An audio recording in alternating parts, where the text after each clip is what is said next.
Hello everybody. Hello every guppy. How are we today? There's no water pup, it's just me for now. I'm feeling a little bit, I don't know if I'm sick or just tired, but like my body just feels so exhausted today. I feel so tired. Hello, hi everybody. I am so tired today, it's not even funny. I am completely exhausted. I had a snack, I had some of my coffee, I'm so, save me. Hello everybody, how are you guys doing today? Hello. Why no water pup? He decided to be a diva, and also because I didn't like how much of my screen was being blocked. You were up at 3 a.m. for you. That was only like 4 p.m. for me, but yeah. Yeah, I wanted my screen to be clear, especially because I don't know how much of the extra text I'm going to be reading today to spare energy. Let's see if I wake up a little.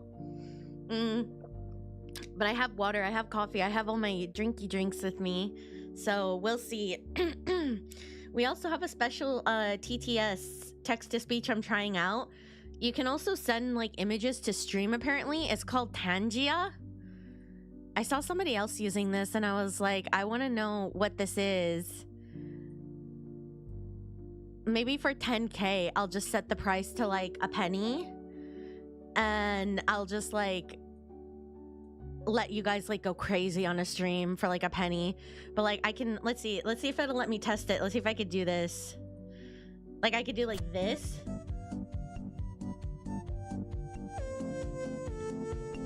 That's very cute. It took forever to go through and take off the ones I didn't want, and there's still probably a few I have to go through, but like, look at him. He's so cute. I love Maxwell. Let's see. I added this one. I picked this one to add. I can shake a my fanny, I can shake a my can. Oh, he's kind of frozen. He's a little busted. Why isn't he dancing? Go away. I can shake a my fanny, I can shake a my can. Why isn't Finn leaving? Finn, leave. Finn, leave. Leave, Finn. Leave, Finn. Let's see. Let's do another Maxwell invasion. Let's see if that'll push him off.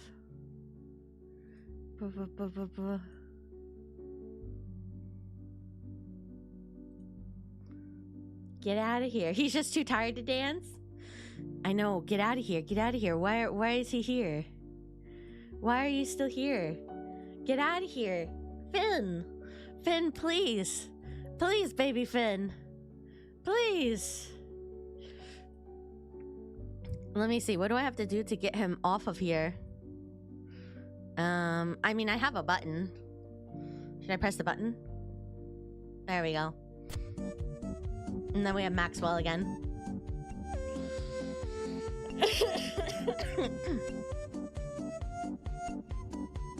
Maxwell never betrays me. I love Maxwell. Okay, I'm gonna turn down the volume. I know you can't hear the game volume. This is just so I could clip this, okay? This is for clipping. Did I add more buttons? This is on Tangia. You guys can send them. You can do the TTS on there, or you guys can do that. There's like memes you guys can edit. I don't understand how that works, but there's like, I left a few where they're like memes that you guys can like edit memes or something. And then it sends the edited meme to stream. So if something happens in stream and you want to make a meme like right now, they have like meme templates and stuff. I don't know. It's really weird. I'm just trying this out. I just saw this. But yeah, anyways, so I'm going to try to add some to channel points later. I literally just found out about this last night, and I was editing and then I just found it, but I'm going to try to add some for channel points and stuff, but we'll see. We'll see how far I get. Anyways, let us, Jessica, the lovers. We're gonna, yes, it does. It costs $1 to send things to my stream because I know how chat gets, and if I made it, originally it was like 50 cents, and I was like, ooh, you know, for a normal stream, I could imagine somebody would like send 1 million of them, but everything is $1 except the TTS, which is $4, which my other stuff, there's no minimum donation amount, and then there's like TTS, but for these special TTS, it's $4, just so people don't spam them. But the other stuff is $1. But if I need to lower or raise prices accordingly, I can. But as far as I know, there's no like limit. There's no like rate limiter. So like, I'm scared. Anyways, let's get started. Let's look at Jessica as the lovers. Ooh. Ooh, hello. Okay.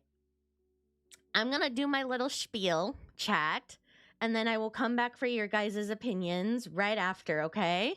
So, this was a hard one. This was a very, very hard one. You got Pokopia? I need to still get a thing to connect my Switch 2 to my computer. I still don't have one. Maxwell Invasion is P. I know. I love the Maxwell Invasion. I might go through, once I have more time, I might go through and like lower the prices on like, you know, the non-super invasive ones and like do that. But like, yeah, I need to adjust it a little bit. But I wanted, if anyone wanted to like, you know, play with it today, I wanted to let it, yeah. Exactly. And the TTS is higher because we do get a lot of trolls on my regular TTS. So I was like, I also have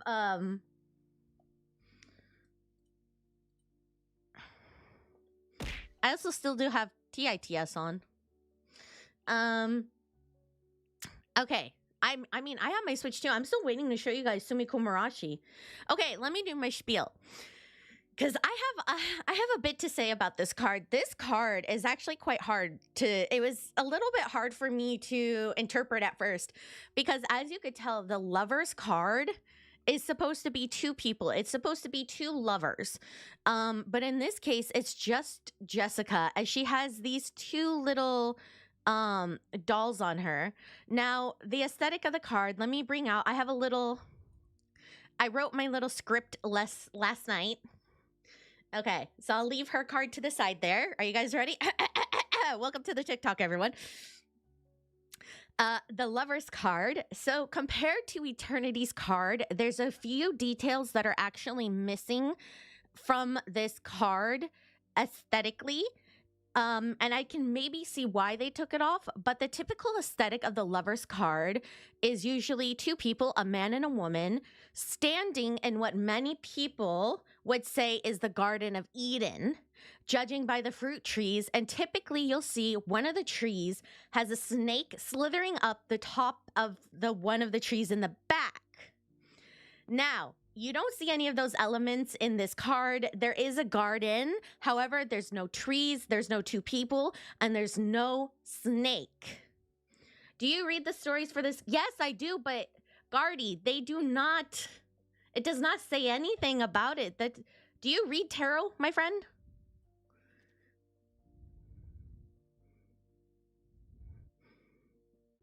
This does not say anything. This does not say anything. If you don't read tarot or know anything about tarot, this does not say anything about the tarot aesthetic whatsoever. This is not how tarot works, my friend. This place is far from barren. This does not say anything about the Lover's tarot card at all. If you are reading this and expecting it to tell you about the Lover's tarot card, you are not going to get any information, my friend. This does not give any new, like, this does not give you any context that you would need for the card of the traditional Lover's card. Yeah.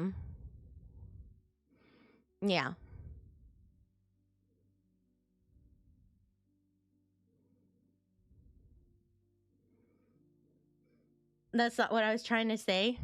This place is far from barren. Instead, it is alive with laughter, music, all kinds of noise, likely from a lively party. The laughter comes again and again with one voice. The young speaker clears her throat. At this wonderful moment, oh, wait. She adjusts her lopsided vine-woven wings. The fuzzy guests don't object, and neither do the newlyweds. She casually left on the tree stump. The ceremony starts again, music playing. The couple enters. So at... Oh, hello.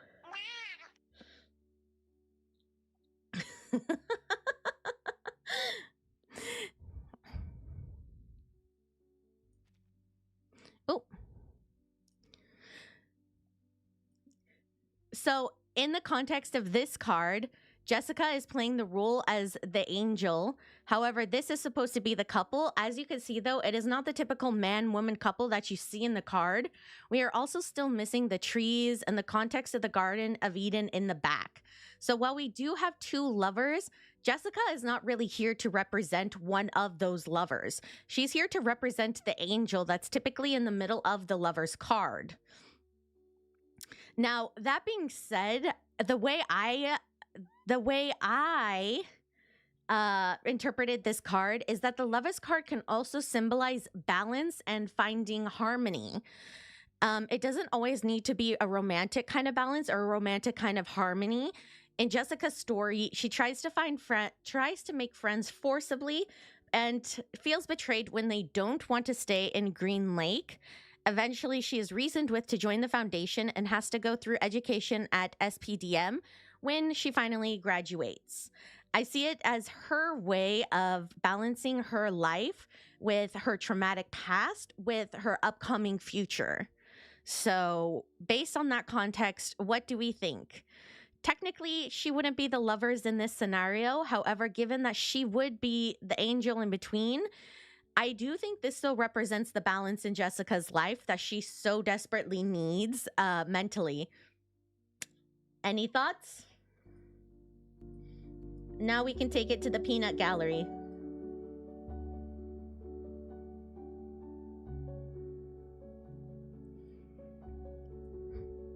So I definitely think this card for Jessica is not so much about, I mean, it's not about love, because typically the lovers could represent, you know, a romantic love. But for her, I definitely think it is about balance. And that's what I think these two similar looking things on her hands really means for her, is finding that balance between her past and now.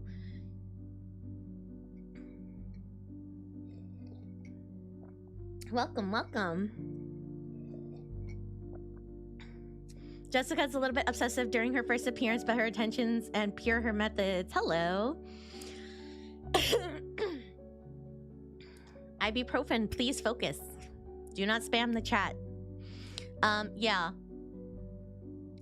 Yeah, so that's what I got from this card. I mean, at first I found it kind of hard to interpret, like why they would put her in this card, because this is a very harmonious, balanced card. And for me, Jessica doesn't really give off harmonious, balanced energy. But in a way, I think that's what she needs. And I think that's why she represents this so well, is because that's kind of what her whole life has been, right? Trying to find balance, trying to find harmony, trying to find a place where she belongs, trying to find friends that she can resonate with, and just finding that inner balance, inner peace for her. Lovers is hard to... Actually, originally, the Lovers card used to be the twins, if I'm not mistaken. Or it used to be the brothers, or it used to be the twins. So, I mean, in a way, they could have... If you did not go with the Lovers, they could have done the twins, which could have been twin sleep. But... yeah, for Lovers, it is quite hard. But when you look at it through that lens, I definitely think once I started doing more reading, and once I started researching a little bit more into the backstory of the Lovers card, and like, you know, looking into the meaning of the Lovers card, not only reverse lore, but the card itself, that's when I started to kind of see it. And I was like, you know what? I feel like if I did a reading for a reverse character and like Jessica like came to me, I could see it. I could see, like, you know, girl, you need balance in your life. You need some harmony in your life. Like, you mentally, you need your emotions, your needs, and your wants need to be leveled out. You know? So, I ended up really liking this card for Jessica, even though at first I was very stumped. I ended up very much liking this card.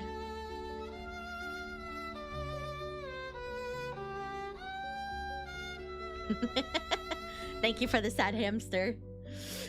Only if they give tarot skins to lower rarity, justice would definitely be DK. Yeah. Oh, that would be good too.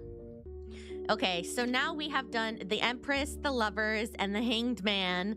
So I guess next we're gonna be doing the Devil and the Tower. Not today, but soon. But we've done 3 tarot cards so far.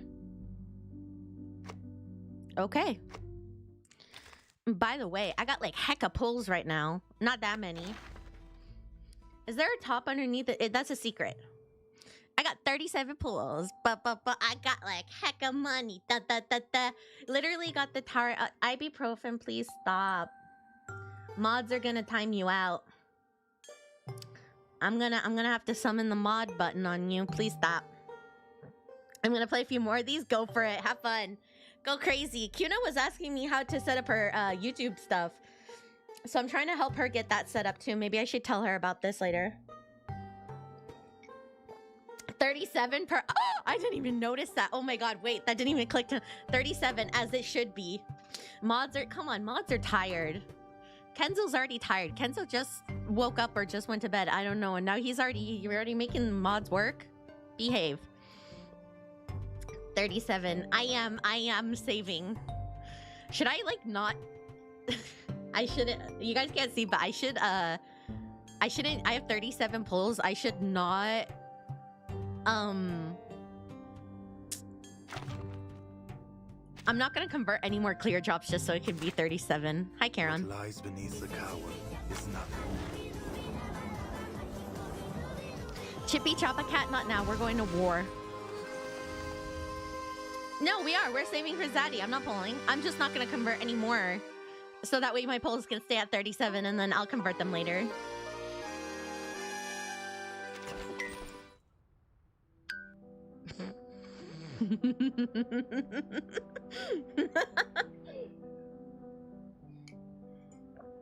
Okay. Casualty report.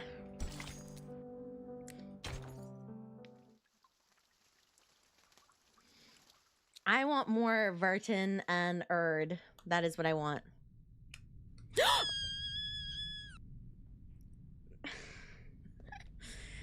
They all know his age fate. God, I'm still in the way. See, this is why, like, I need something to, like, push the screen over. Like, I'm still in the way. Hold on. Okay, that's as far as I can move. He's the one who brought gunfire and the one who now guards them.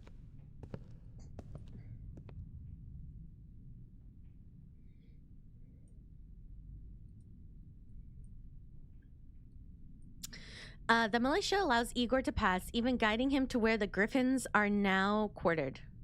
I'm glad to see you still remember Xena's teachings, Ptolemy.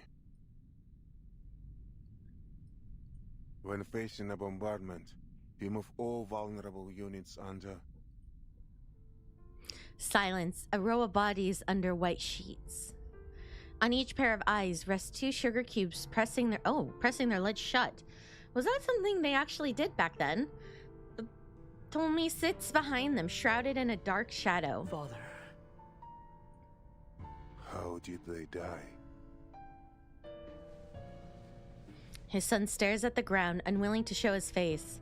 Only his trembling hands betray his emotion. Here's a written report for your review, Admiral. Igor does not take the bloodied papers.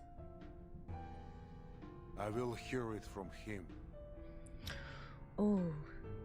Raise your head, Ptolemy. Tell me your course of action as the commander of the city operation. He speaks calmly, but it sends a chill through the room. Yes. Around 1600 hours yesterday, we coordinated with the militia and cavalry corps to eliminate several Manus infantry squads that had infiltrated the city. You already reported that during our last communication. And after the signal was jammed? Oh! Water pup. Did you guys hear that? Oh, what a... Sorry.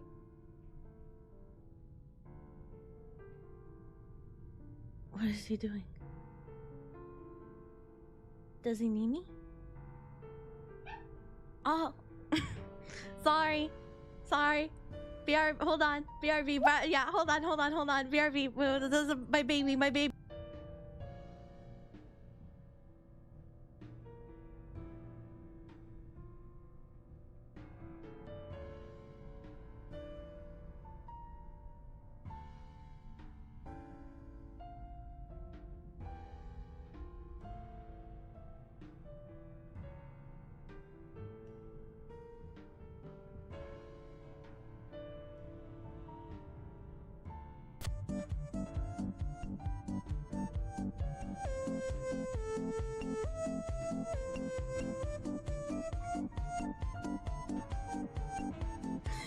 He was barking because there was like my pajama shorts were like barely blocking his way onto my bed.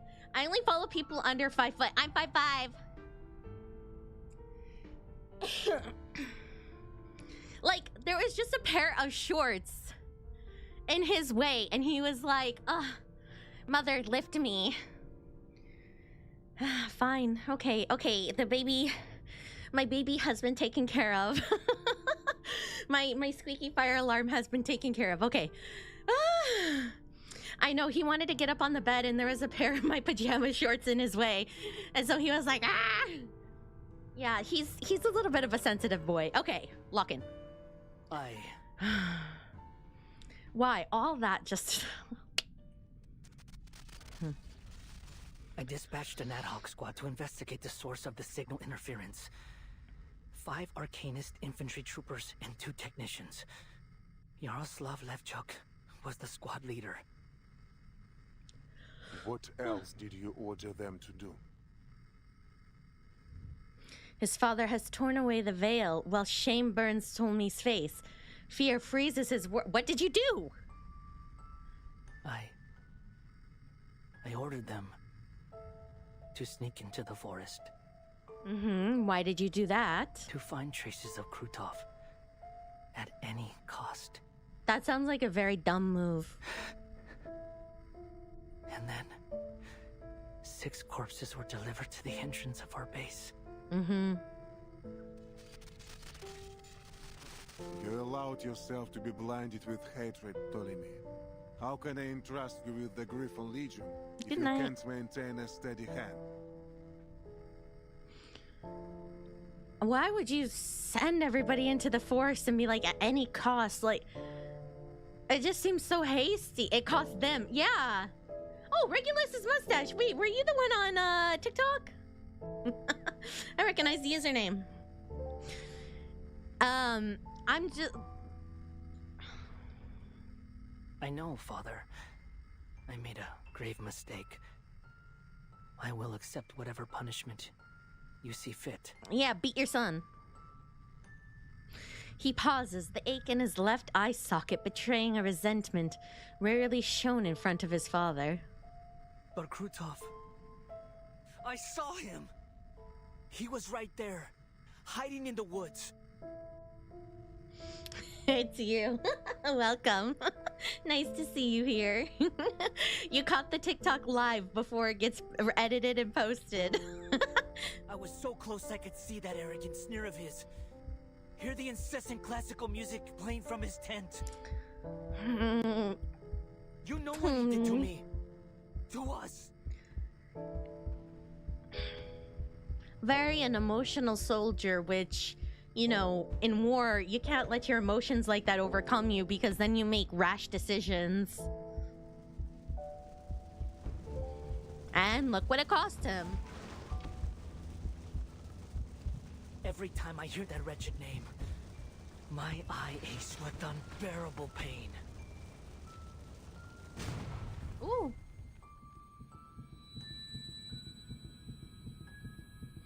A strange ceiling, a sharp throbbing pain. Half the world has gone dark. Ah. Medic! Medic! I need morphine. They just gave you some, Ptolemy. Oh. You were here yesterday too, but you were busy. See a stream in background. Oh, thank you. Oh dear! What happened? Did our convoy hit a booby trap? No, not a booby trap. Enemies disguised as civilians were lurking by the farms you passed through. No one expected them to be hiding explosive blaze fuse cylinders beneath their clothes. Oh my god, his army is ruthless. Right. I remember. My eye. When will it be healed? Oh, I guess it's literally an eye for an eye now. I was promised a storm and I never got one. Well, just wait. The retina in your It might be left coming. eye took a severe burn in the explosion. I'll see to it that you recover as much as possible. For now, just rest. Oh man, she knows he's blind in the eye. She just doesn't want to tell him. He understands what this means. He'll have to learn to fire from his other shoulder. Is Captain Krutov all right? We were in the same car. He only suffered a mild concussion, thanks to you. I doubt he would have survived if you hadn't pushed him off in time. Whoa! Haha! So he helped save his life? Oh my god, at the cost of his eye? You should sleep, brother. I'll ask the medic to increase your dosage. I mean, I don't think there's many people I would sacrifice my eyeball for, so... Tomi grips her arm tightly. Did we win? Of course. Father's strategy was effective as always. We destroyed the enemy command post. We took Sector 4 decisively. Good. You need to rest too, Molly. And don't send Molly. for the medic. I don't need morphine anymore. I like that he calls her Molly. That's cute. Just grow a new one. His love for morphine started here. Oh, you're right. I was thinking again with the morphine, but... I saw the documents those traitors tried to steal from your bag. Huh, so that is where the morphine thing started. Always gotta keep some, keep your emotional support morphine in your pocket, folks. I learned what Krutov did. Staging an assassination on himself. Making it look like an enemy ambush. Just to pressure the Foundation into approving the use of high-risk arcane weapons. Wow, so Krutov staged an assassination on himself to look like an enemy ambush. And in that, Tomi sacrificed his eye to, quote-unquote, save him. Yeah, I see why he's pissed. Killing me was part of his plan all along. I only survived because the assassin hesitated when I tried to save him. Father, why did you keep this from me? I mean, okay, you know what? At first I thought, okay, you know, he's emotional and he's rushing into the forest, but you know what? Kind of valid. Valid crash out. He deserves it, you know. Let's give it to him. He deserves it. Only cloud your judgment, as proved with your actions. Yeah, he kind of deserves to be angry. You will have your revenge, an eye for an eye. I promise you. But now, you must bear responsibility for your mistakes and honor the sacrifice of your brothers. They gave up past glory, identity, and every proof of their existence for us, entrusting the future into my hands. Do you not remember what I told you after leaving San Paulo? No more meaningless sacrifices. We don't leave anyone behind. You speak with my voice. You should remember this more than anyone. I will, Father.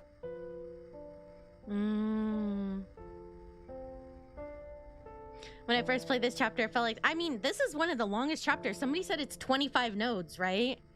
If it's 25 nodes, that's like one of the longest chapters, if I'm not mistaken. 25? Usually they're around 20-ish. Tomi touches the bandage over his burning eye socket and nods, willing himself to remain steady. What's that noise? I thought communications was severed after Krutov's assault. And yeah, I mean, there's like a few storylines going on here. Longest is chapter 7. This has got to be like a close second or third then.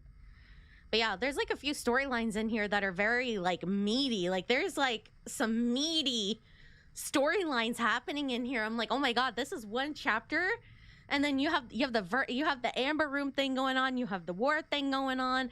Like this is a lot of stuff going on. We managed to reestablish a signal. It's been up nearly half an hour, but the only thing it's picked up is some bizarre enemy frequency.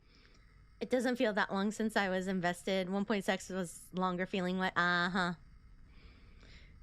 mean, I'm just like, there's so many meaty storylines going on at once that I could understand why people would be like, oh my god, this is a heavy chapter. It's kind of a lot, because it is a lot. There's a lot going on in this one. The operators think it's some form of interference intended to jam our signals, so they've muted it. You mean this noise is a signal from Krutov's army, from Manus Vindicta? Well, In theory, yes. Bring it up and unmute it. Now. Yes, sir.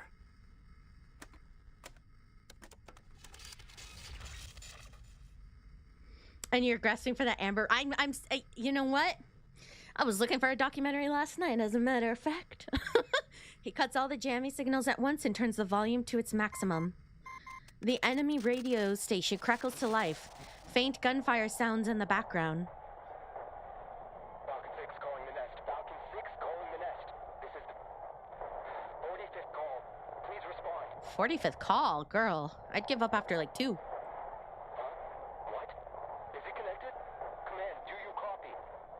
We read you loud and clear. Ooh! This is your commander. Report your status.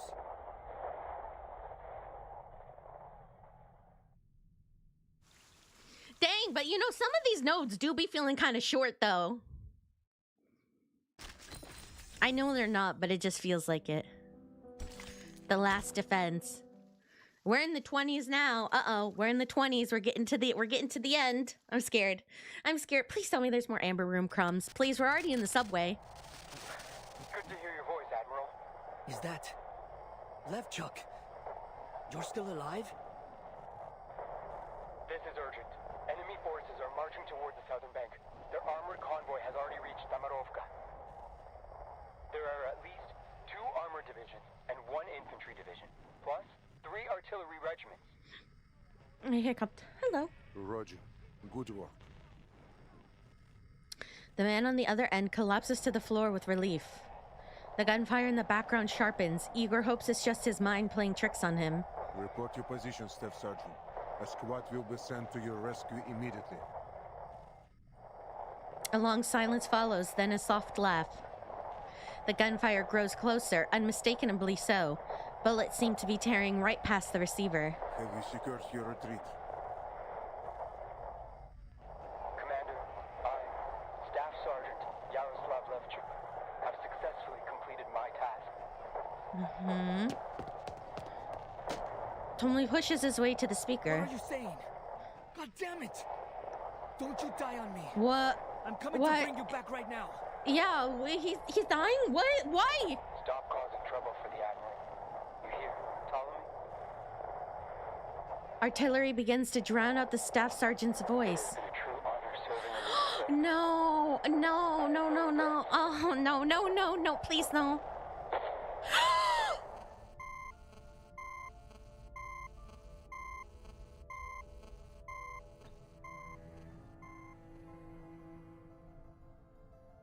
Oh, no. No. There was no hope or anything. They couldn't save him.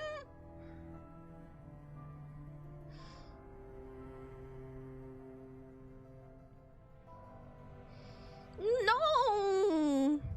Yeah, they could have saved him. Reorganize the troops, Ptolemy. All units save the anti-air squads are to evacuate from Belgrade. Evacuate. Evacuate Belgrade? To where? The safe house? No, to the cavalry corps siege. We will make Krutov return everything he stole from Oh, us. I just got chills up all my arms, up to my head. Oh my god. Oh, I just got one of those like Studio Ghibli chills that goes up your entire body. The Griffins bring the worst news. The commander swallows his grief and feeds the casualty list to the coals. In the solemn silence of the siege, he has already made his decision. Tamarovka is the keystone of Krutov's plan. Oh my god. Oh my god, somebody hold my hand. If it falls, Belgrade will face a formidable Arcanist force with armored vehicles. If only we had cut off their supply lines. The Legion can launch a raid from inside Tamarovka. They won't see it coming. Even if your griffins could strike the enemy undetected. The chief of staff paces the length of the sand table for the 3rd time. They won't hold long if Krutov keeps getting supplies and reinforcements. We have to cut them off. But how? I saw plenty of soldiers standing out by their horses. Couldn't they... Они же всего лишь дети! Sternova slams her hands on the table, scattering the markers. All the grown men rode out in the first sortie. Most of them lied about their age, just trying to get a good meal. Their hands haven't even been toughened by the rains yet. They're boys, not soldiers. Sabina. The commander pats her back and ushers her out of the tent. Luca, hi! Oh my gosh, Luca, hi! Welcome, Mom! Oh my gosh, this is a tough time to be coming in. Hi, hello, Raiders. Hello, everybody. My name is Moki, aka Moki Minami. I'm a baby water goddess, still in training, and we are playing Reverse 1999. We are at the end of our chapter almost. We're on node 20. And my god, is this getting intense and sad and terrible? And our best NPC boy just died.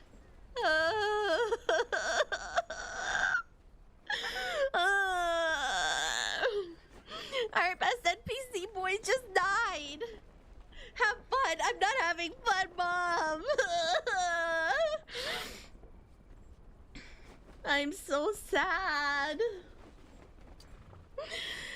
Man, this is like, it talks a lot about war. If anybody's interested in like war stuff and whatnot.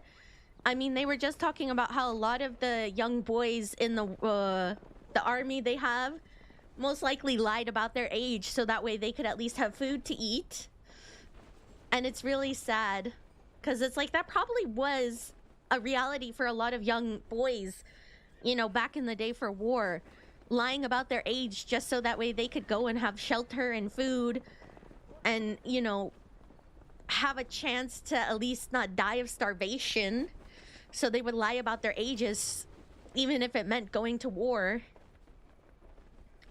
And Sternova's the only one who's kind of speaking up for them, but also, like, what else can you do, you know? They need the troops, and the troops are there, so what else can you do? Oh, I'm so glad I'm not in the army. I'm so glad I'm not an old-timey war general. I would not know what to do. The boys stand in their oversized uniforms, rifles strapped, digging into their thin shoulders, Shashka scabbards dragging against their soft legs. They stand quietly, their throats working under tight collars. Their silence suppresses her anger. Do you understand what you're facing? In all likelihood, you'll die in the battlefield. You'll never see home again. You know, this is making me like Sternova more now. I thought she was kind of difficult before. But I think, you know, now, I don't know how to explain her personality, but now I see she's very, like, for the people. Oh, hey, 3-stream streak. Welcome. Be glad you're not a Korean male. You would have had to do mandatory military. Yeah. I've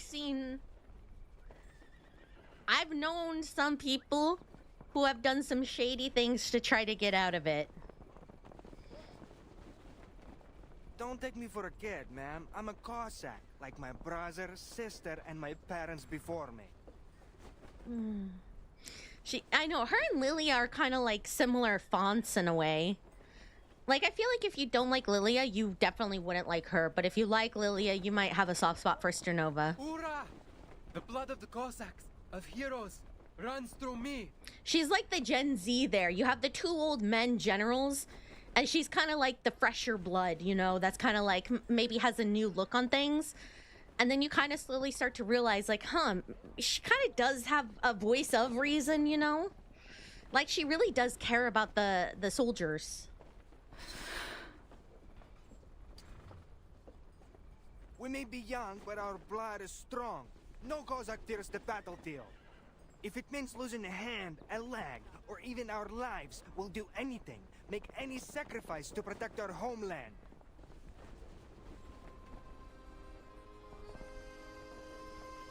Those familiar words strike her deep.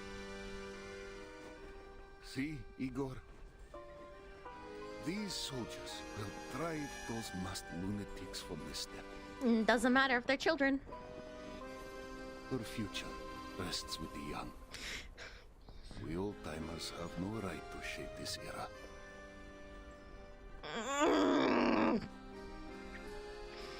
The commander, eyes red, looks over these thin shadows. Hail me, great riders of this steppe! Will victory be ours today? Победа будет за нами! Мы выгоним этих безумцев из нашего дома! Unbroken voices rise like the flow of the dawn in spring, crashing into every corner of the sitch. The commander looks back, meeting the heavy gaze of the rebel leader. Igor, this is our last chance. His hands are noticeably quivering, but no one blames him for it.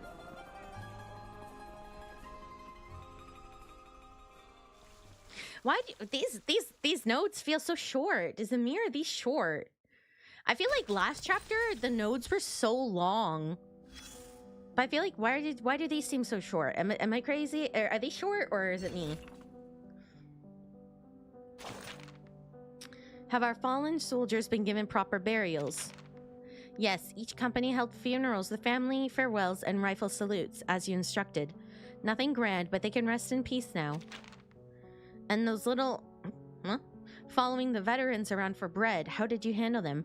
Were they all sent away? I need to report a more difficult matter, Commander. During our screening, we found that if we gather all the child soldiers, they could form 3 cavalry companies. Oh, brother.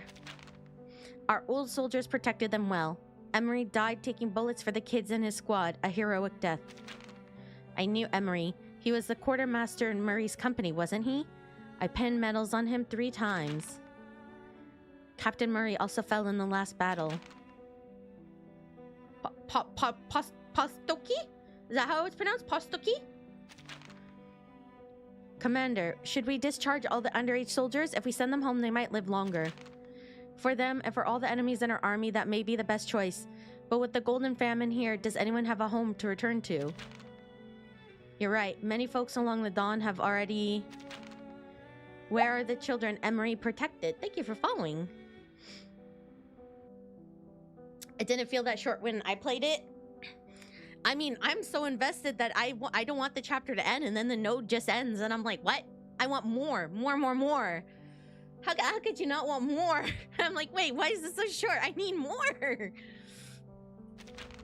They're rallying other new recruits to petition to stay. They say they want to stay in the cavalry to avenge the veterans. Very well, let them stay. All these little Postoki? Is that what it is? Are you sure? Postoki? Postoki, if they want to help the cavalry, transfer them to legit. What does that mean? Like the little kiddos or something? Like little babies? They could care for the war horses. Thank you, Commander. I mean, understood. I'll ensure strict supervision. As for revenge, as long as these old horses are still around, the foals can stay out of it. Postokis? I did this. Not sure. Oh. Girl, you're the one who wrote it. Okay. I thought because you translated, you wouldn't know what it meant.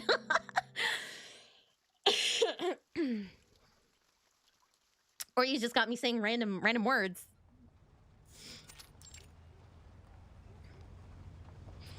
Heavy armor rolls into the Tamarovka. Through the. You would think I'd know how to pronounce this by now.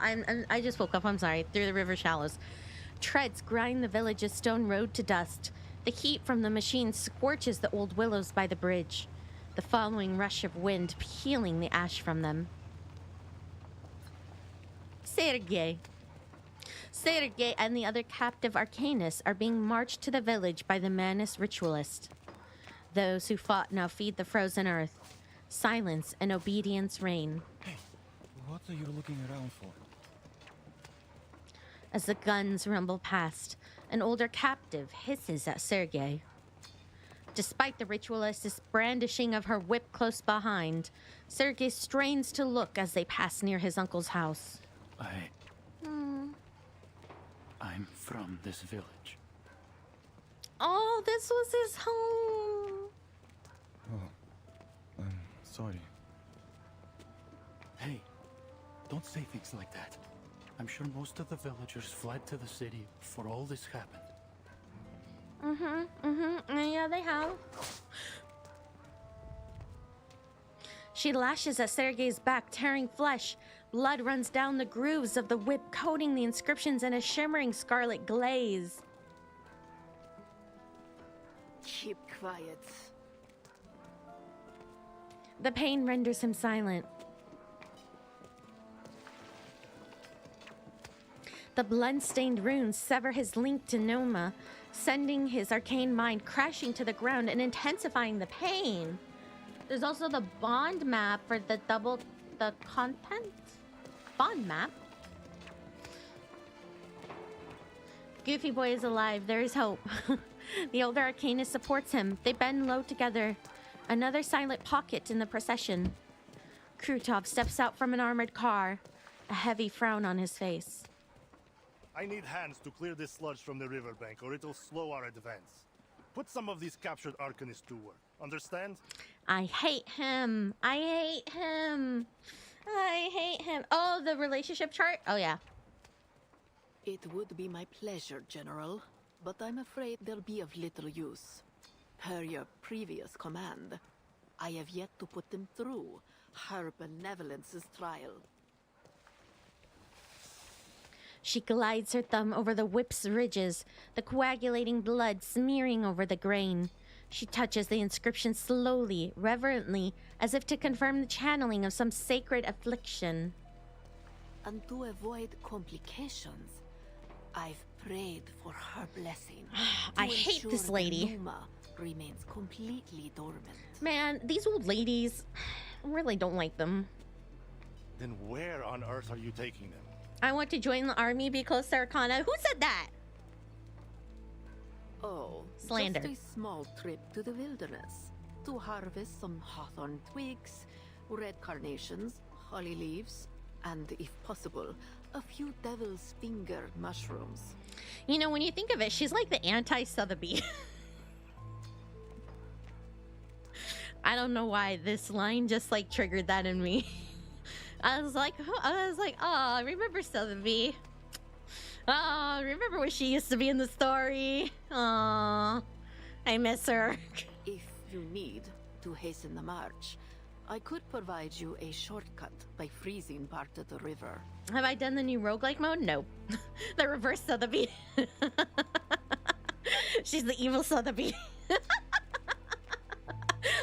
I'm kidding. But it is kind of funny. And it's like her making potions just reminded me. It's been a long time, okay? I miss my girl. Not the hag, the bee. Oh my, you're mean.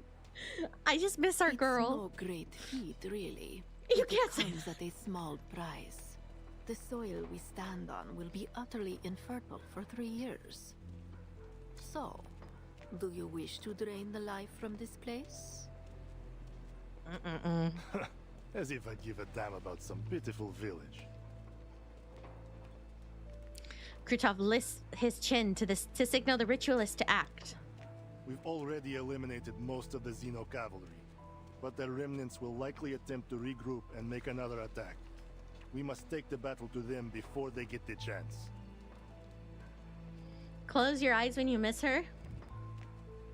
Let the river freeze, and we will carve it as Igor's tomb. I can't keep my eyes closed all the stream. She smiles a yes. And the whip is cracked. The air tears with a shriek. A flight of pointed hats splits the clouds above, their trails streaming like banners. It's screwed up. I spotted the bastard.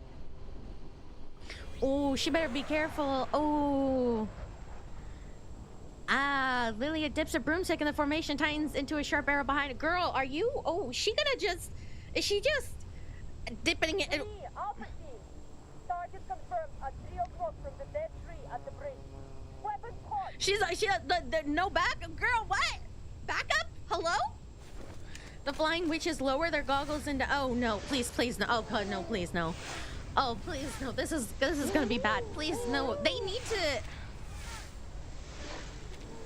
Oh, I'm so scared.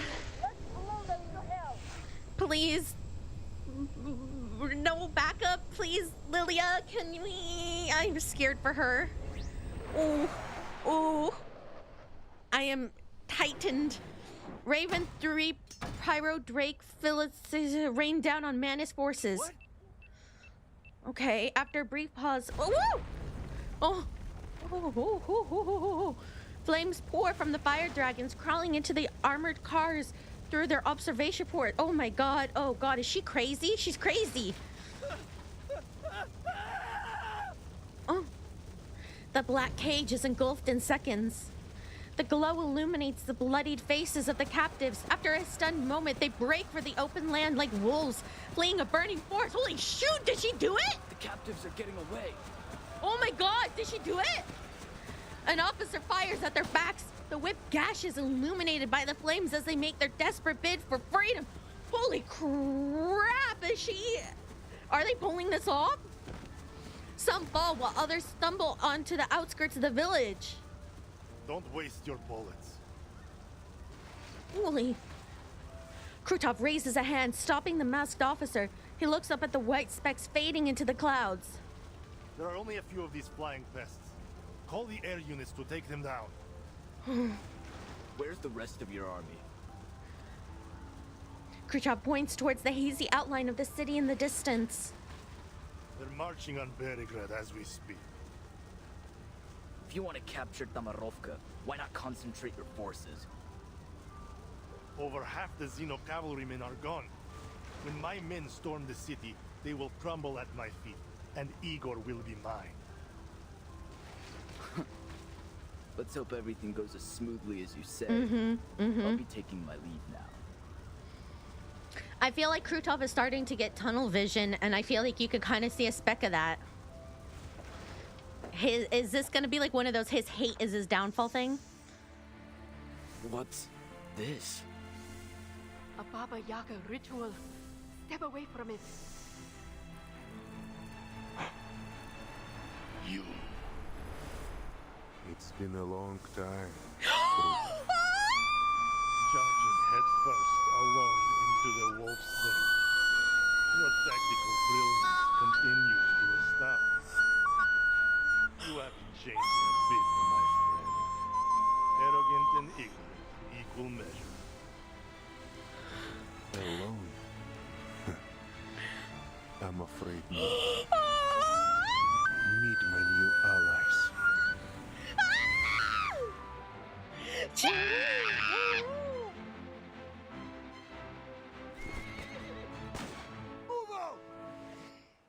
I'm gonna puke!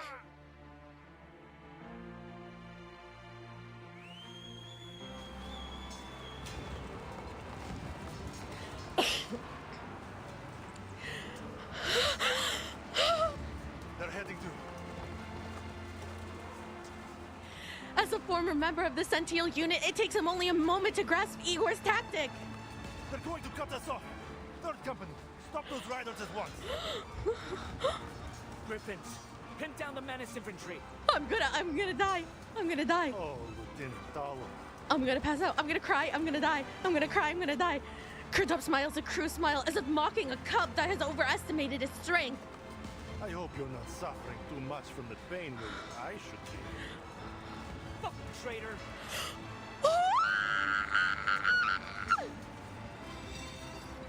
A bloody shashka cuts through the air. Hold back, Dolin. It's not time yet. Yes, Father. Only surrender widens Krutov's grin. He treads on the pride of his former squadmate with almost gleeful mockery. Oh, what a pitiful boy. Can't even hold his gun steady without Daddy's help. Another blade stops just 3 inches from Krutov's chest. I know you've been dying to kill me, Grupov. Now's your chance.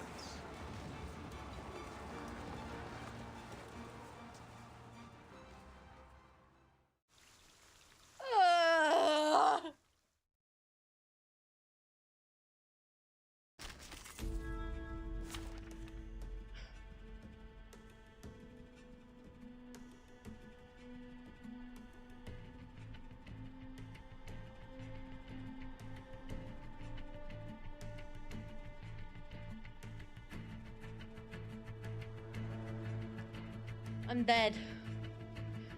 I'm dead. I don't know if I'm gonna cry or if I'm gonna puke. I want to cry. I feel tears welling up in my eyes. I want to cry. I want to scream. I want to puke. I want to rip my organs out of my chest. Oh my god. Oh my god, this game is like cocaine. Oh my god. I want to like rip my insides out. Oh my god. Oh my god. Oh my god. I'm dead. Oh my god, I'm actually, I think I'm gonna cry. I can't see straight. Chat, I can't, I'm gonna die. I think I can't even lift, I'm gonna die. I don't even know what to do. I think I'm dead, deceased. I think I'm deceased. Let us get to know I think I'm deceased. Greetings.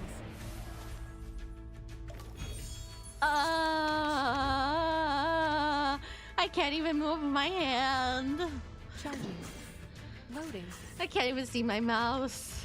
What am I pressing? Another jar? Oh my god, this chapter? Oh my god. Aim and shoot. Got you. You don't want to miss it. Man, Reverse really knows how to like punch you in the face. God, this game is so freaking peak. God, I swear to God. I can't. Charging. Loading. I can't believe how good this chapter is, frick, man. Man, it's so good. Oh my god, Igor is so freaking cool, man. Oh my god, Tommy is so freaking cool, man. Oh my god. How welcoming.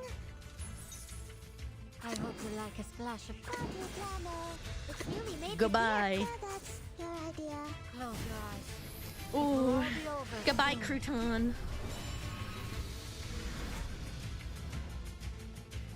Break it. Break it.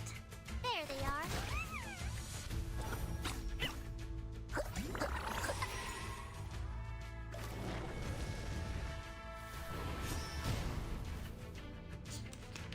The ground's shifting. Everyone, stay back. You've grown weak, Igor. You don't deserve the reverence you once held. I'm barely alive. I'm barely coming back to right now. Even the land itself turns on you.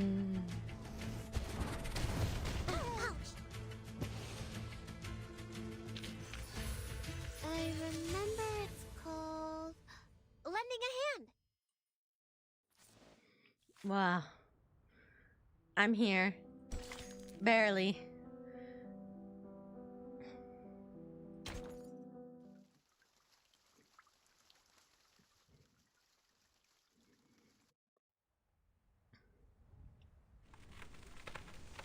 The red willow that has watched over the Cossacks for a century lies fractured. The ground that should have been firm and warm has turned to a sticky mirror, trapping Igor by the legs.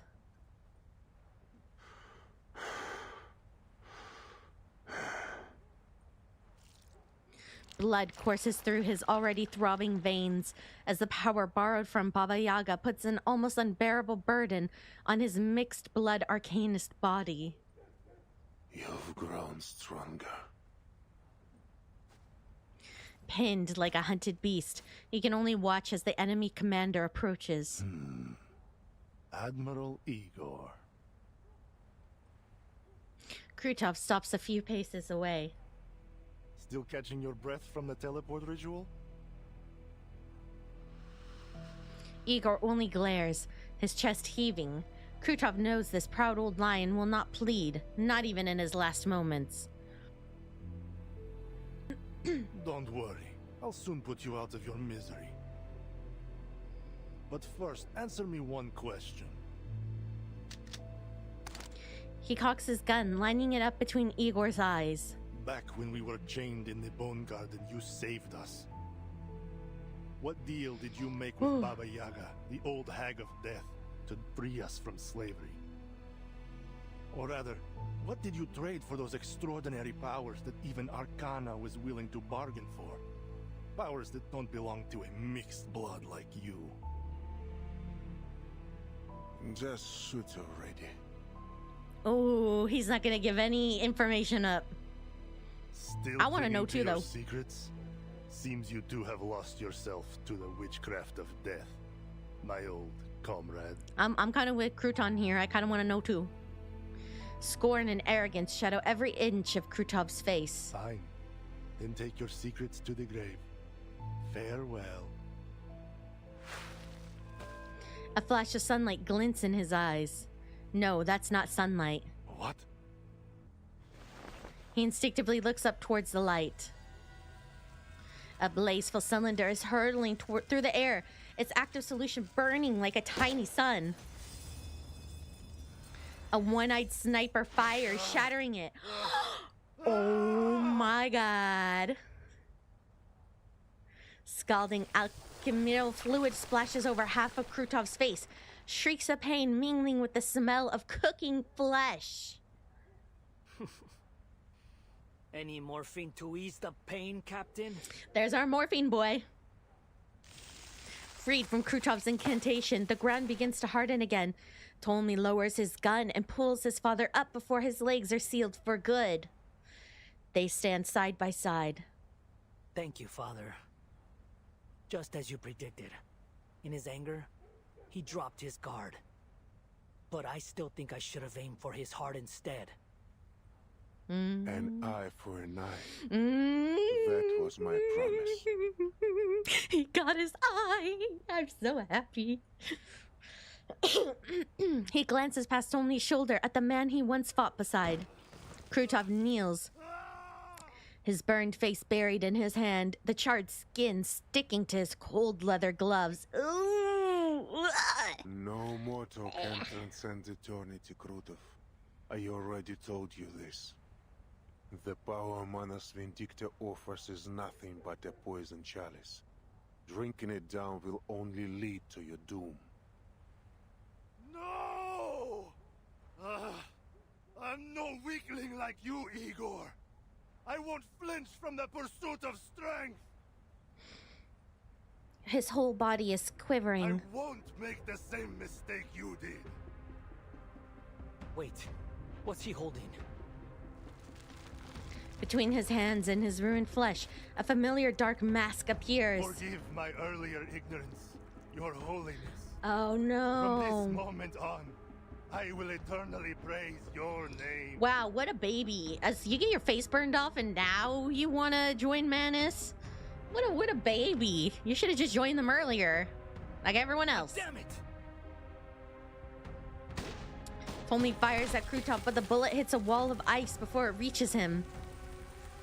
Krutov shakes and murmurs to himself as he undergoes the trial. Ptolemy paces forward, readying himself to tear the mask from him. I'll smash that mask to pieces. No, stay back. Igor grabs his shoulder and pulls him back. A sharp wall of ice slices through the air in front of him. I hear it. I hear your wise words. Ah, what a baby. I should have listened to you long ago. I should have seen the truth of this world. Ah! Krutov lowers his hands, the melted flesh of his face drooping like soft wax and sticky amber threads. Mother of resurrection. With a hand-shaped mask cradling his eyes, a whirlwind of chilling air begins to spread from Krutov. I should put on the mask. Someone needs to make a VTuber asset for the mask. Does one exist? This code. It's... I see. Krutov has passed the mask trial. That Manos ritualist must be hiding nearby. She's given him the power to contain the entire stolen winter on his own. Kind of like Elsa, in a way. What? So that's why the Flying Witches couldn't fully stop the ritual. Who'd have thought Krutov was? Igor draws his shashka. It trembles in the sudden cold, frost forming in diamonds along its blade. Inform Lieutenant Lilia at once. We've found the final right.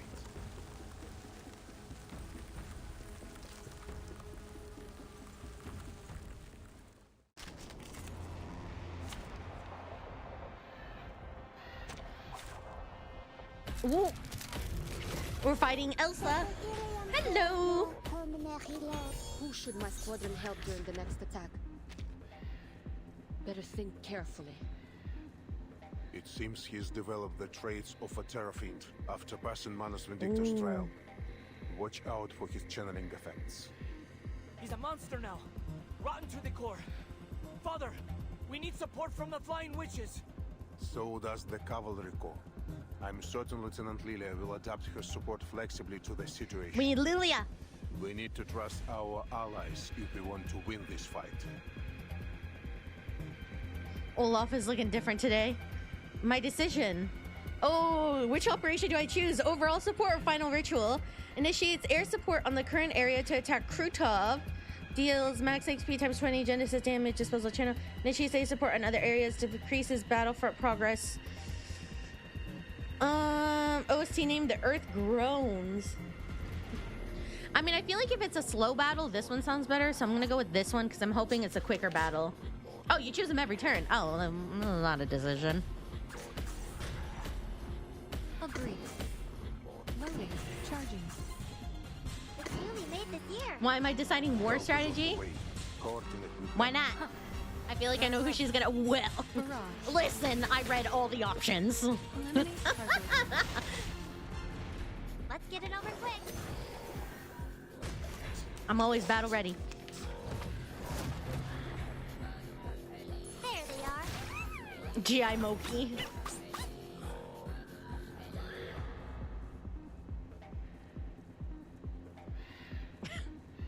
I'm not picking him just because. Before you guys say anything, did you read all the options? No, I don't read.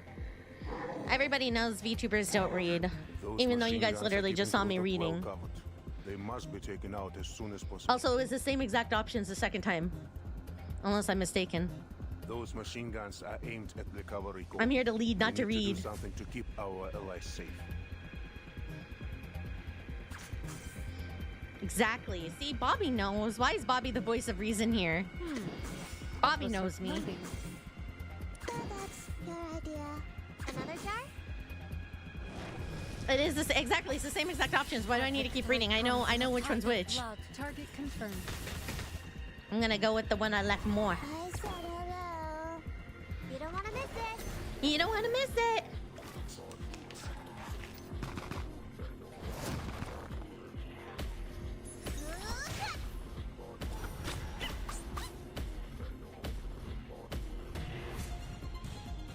I hope you like a splash of red. Because it's proper manner. How about this? If you give me $5, I will read every single option every single time for you. There's a new Simpsons movie. What the freaky? It's newly made this year. Give me $5 and I'll read it all again every single round for you. It will all be over soon.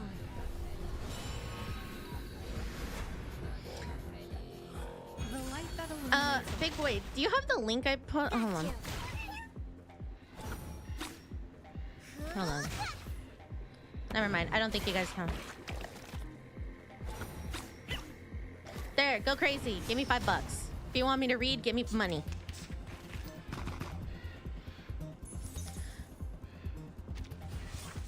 Also, I was not paying attention. I'll choose this operation this time.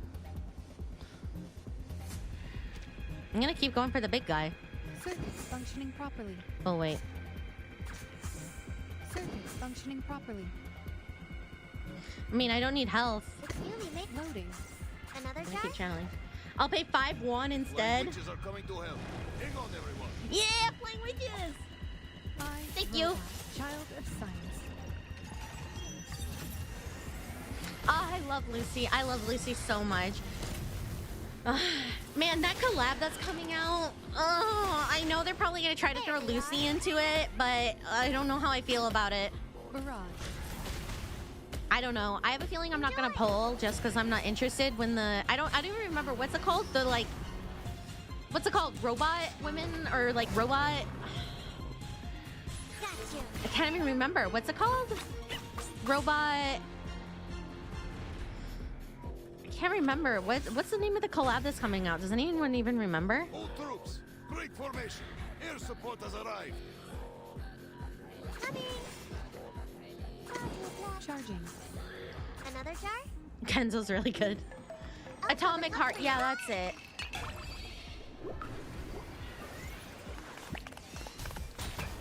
I don't think I'm actually gonna pull, but I feel like they're gonna try to put Lucy in the story somehow. Faraday's miracle. There they are.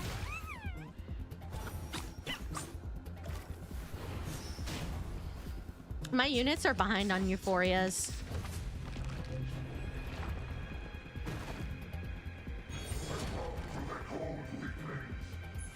I mean, until I lose. I mean, yes, I know I need to up my units. I know you guys are like, oh, the streamer, she takes like 5 turns to win, six rounds. How can my streamer be so lame? But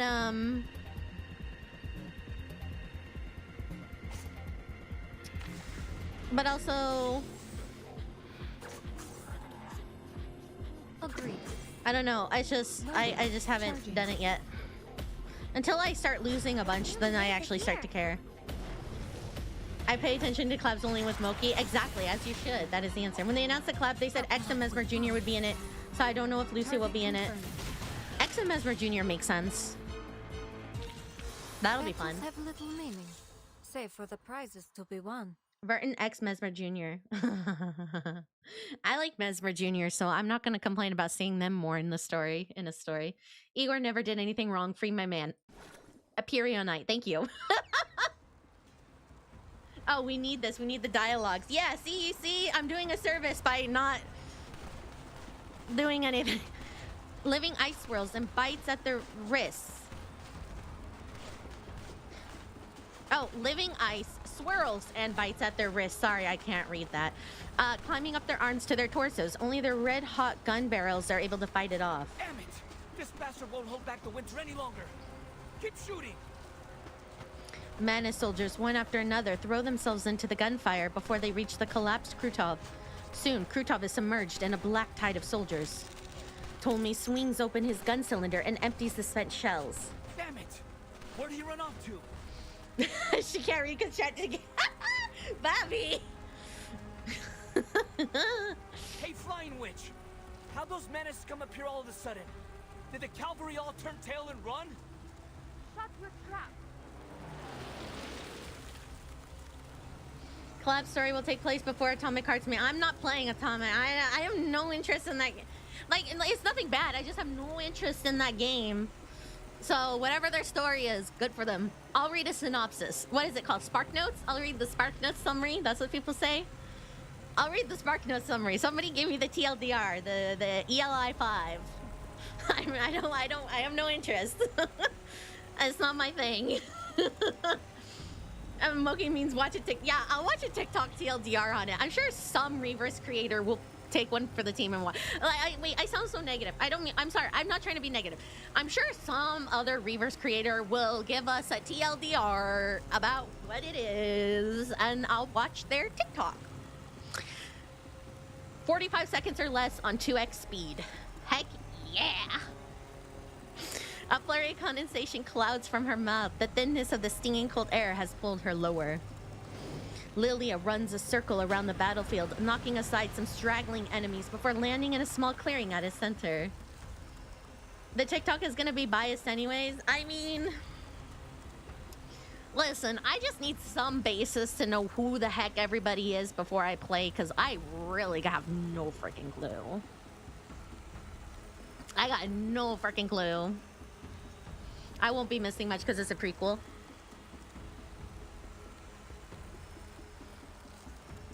The cavalry are chasing down whatever's left of Krutov's bandits. As for the Manas, I got no clue how they managed to disappear like that. Mm-hmm. Must have used some kind of teleport ritual. The Alphas are looking for it now. There were a lot of them, so the ritual site must be nearby. Probably somewhere in the village. If that's the case, the Alphas can't do much. Too many buildings. You better have your men do a grid search. How about we carpet bomb them out? Oh. What about the villagers, huh? What about your own men? У тебя что, мозг отмёрз? Ah, I love Lilia. A unit will be dispatched to perform a ground search, but they won't be as fast as you, Lieutenant. Mm-hmm. She has no words. After a moment, she clicks her tongue and climbs onto her broom. See, Tomi needs to learn how to, like, speak kind of more like a leader, you know? Like, I kind of get where he's coming from in a weird way, but, like, you could definitely tell he's very... Based on the direction of the reinforcements, the teleport ritual site must be in the south of the village. Freezing my butt off here. His brain is filled with the love of morphine. Give him. Did you guys see? I made the therapy horse meme on Twitter, and it flopped. And I was like, I'm so sad you guys let that flop because I edited that at like 5 a.m. I photoshopped that at 5 a.m. I was really sad you guys let it flop. But I still stand by Charon having his therapy piano playing horse. Andreas, thank you. Where is the damn thing? A whole army went through it. No way it just disappeared without a trace. Oh! Blять! Blit. Lilia squints as a glare from somewhere on the ground almost blinds her. She banks hard, just barely avoiding a roof. Make it better, maybe it won't flop. Oh! She tries to hide in the clouds, but the glare follows her every turn. I swear, if I catch the ground duster who dares dazzle me right now, I'll give him a missile to the face. What if it's an SOS signal? Missile to the face. She's gonna pull a 37? And Sergei, if you shine the light of that telescope into my eyes one more time. Oh my god, please, no, oh my god! I'm gonna rip the skin off my face. Oh my god. I'm gonna rip my eyes. Oh my god, please. Oh my god, if it's Sergei, I swear to god, chat, I'm gonna rip something off of me. The last thing you'll see is a missile to the face. I'm gonna rip something off of me. I'm gonna rip a body part off. I don't know which one, but Lieutenant. I cannot handle this. I'm gonna rip something off of my body. Oh my god. Sergei. She pulls down her goggles, drops lower, and searches for the light source. It's a pair of binoculars, half shattered, looking like a sorry children's kaleidoscope. Rip the rip. Stop it. They're in the hands of a wounded young rider in Xeno uniform, looking just as tattered. Oh my god. Oh my god. Oh my god. He remembered. He remembered. He waves as he jumps lively as a grassland hare, one hand pointed. What's he pointing at? The stable? Why? Bomb it! There's something in the stable? Wait! It's got to be Krutov! Start bombing. She spots a limping Krutov being led to a stable by the ritualist. Bomb them, bomb them. I see them, Sergei! Stay back! Oh my god. Oh my god. Oh my god. I'm gonna die. Oh my god. Ice and dust scatter in the explosion. By the time Lilia lands near the ruined stable, Sergei is already digging through the wreckage like a mole. Didn't I tell you to stay away? Krutov and that ritualist could still be alive down there. No, it can't be. How? Sergei climbs out, brushes himself off, and runs to the lieutenant. The place is tiny, but I don't see them. Not even a trace. They got away again. Lilia kicks a small mushroom at her feet in frustration. Probably used multiple short-range teleport rituals. Blech. Hopefully the Alphas find something elsewhere. So, how did you end up here? We can save that for later, Lieutenant. All that matters now is that I'm alive. Wow, look at his outfit, how tattered it's become. I need to take a screenshot from the beginning of the chapter to now, because just look at the details, not only on his face, but look at the cuts in here, and then on here, and on the shoulder and everything. Like, as the story progresses, he gets more and more tattered. For a moment, I honestly thought that this would be it for me. That is crazy. He almost stumbles over his words to get his next question out. How are things in the city? What's happened to Commander Ivan and the rest of the Corps? It looks like the bandits and the menace are gone. What's going on? Come on, tell me! Did we win?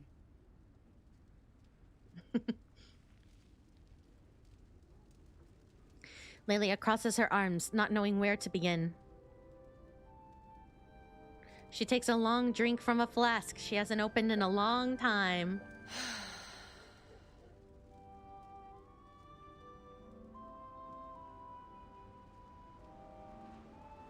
Winter returns, and with it, the eerie silence of snow.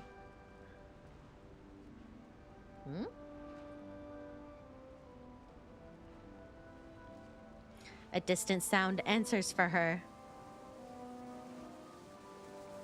Hollered voices, snorting horses, and the stirring of long grass all echo on the banks of the shimmering dawn.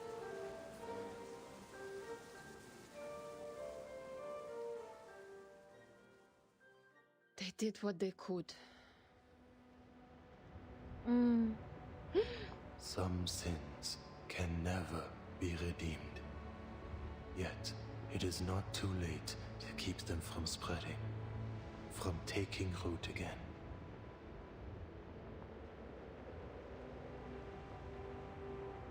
For one's own sake, and for the sake of home and family.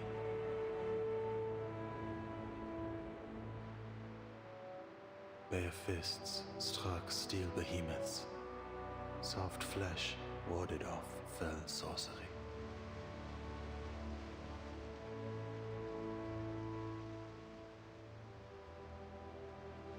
Their brittle lives were laid down so that others might be spared.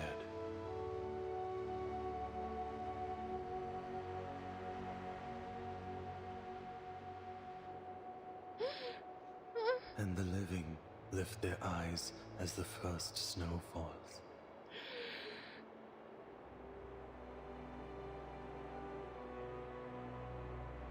Time finds its rightful course once more. Oh my god! Winter has come.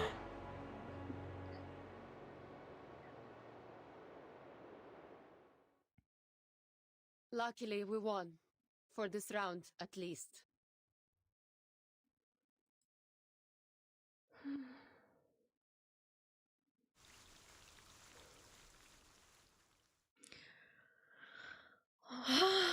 Oh, my arms have chills. Oh. I know, this would be a killer anime. I was thinking that earlier, right? My mission on the Eastern Front is over, but the battle that took place here has left an indelible impression on me. It still strikes me like lightning. In the city of Beregrad, civilians, barely knowing how to handle a gun, gave their all to defend their homes from bandits and Manus Vindictae. Their unyielding defense of the city streets brought crucial tactical space for the Xeno Cavalry Corps and their allies on the field, allowing them to strike the enemy's main force without restraint. Some lost their lives, but many more will live because of their sacrifice. I am certain those names will be remembered on this step forever. Must have been the wind. Must have been the wind. What the heck? Must have been the wind. Thank you, Aldous. What the heck? I caught that out the corner of my eye. I don't know if they can pin it on YouTube, but it's this. There you guys go. As an aside, I ran into Charon here. What are the odds of that? It's a shame I don't have time to share more stories with you in just one letter.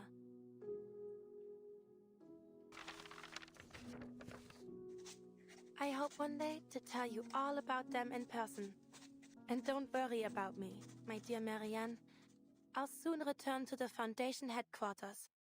I look forward to hearing from you.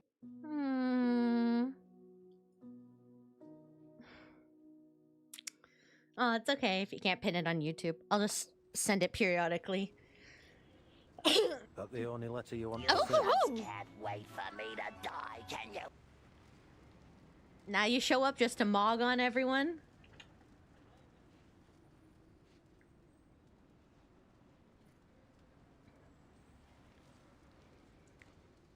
Can't wait for me to die. Did that show up? Where did that go? Oh, hello. Did he just show up at the end of the chapter just to mog on everybody? I don't even... When did he show up last? When did he show up last? The knight folds her letter, seals it in an envelope, and presses the Foundation's wax seal on it with solemn care. Oh, it showed up? I didn't even see it. I would have written more if I knew you'd be delivering them personally. Oh!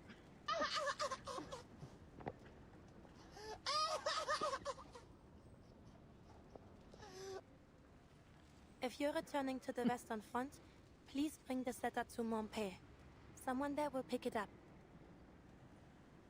Ah, you mean that gargoyle girl, right? The gargoyle girl. Won't pay anymore. You mean the gargoyle girl? Huh? Do you know where she went? Can't say that I do, but I have run into her a few times since. Hound looks as though a chill has just run up his spine. First time was in Luxembourg. I was out looking for something when she decided to press the muzzle of her gun against the back of my head. These are fun, but no free and slow way to get them. Yeah, I can add them to the channel points on Twitch later. I just set it up last night really late at night. I thought she was still holding a grudge over what happened at Hill 299. I wouldn't blame her. After all, Creus owes her a hell of a lot more than a little thanks. But turns out she just wanted to have a chat with the member of the 12. What did you talk about? Something about setting rules. Said she doesn't mind helping out when her objectives overlap with ours. On the condition that we share with her each and every piece of information we have. Must have been serious, right? Doesn't seem like the kind of person who appreciates a joke. That's for sure. Maybe just your jokes. Oh, Marsha's so sweet. Could be. Anyway, I don't know her exact whereabouts, but finding her again shouldn't be too hard. I'm sure she wouldn't want to miss your letter. Thanks. So, why were you sent here? Creus wanted me to do some mopping up. Lucky me, always stuck with the chores. Watching to see if the Xenocore here show any unusual political tendencies after the battle. Making sure they've cut contact with Ego. Oh, and Blackbird. He pulls a document from his coat and hands it to Marcia. After a pause, she carefully opens it. Meryl, head to the Don River region immediately. Cover your tracks and investigate the Golden Famine there. Reyes, November 10th? That was before Meryl's desertion. Then she didn't run away after all? What? Loophole? What? How do we feel about this, chat? What? Nah, The date's fake. Oh, okay, it's fake. Okay, I was like, wait. I was like, is this a cop-out? Is this a cop-out? Okay, never mind. I was like, is the story like copping it out? Because I was like, if this is a cop-out, I don't know how I feel about that. Okay, I was like, if they copped out her desertion thing, I was gonna say that is so lame. I mean, it would have been intense if she was like put on trial and everybody was like, no, she's a good person, trust us. You know, that would have been more fun, but I guess this is nice too. The signature hadn't even dried when I set out.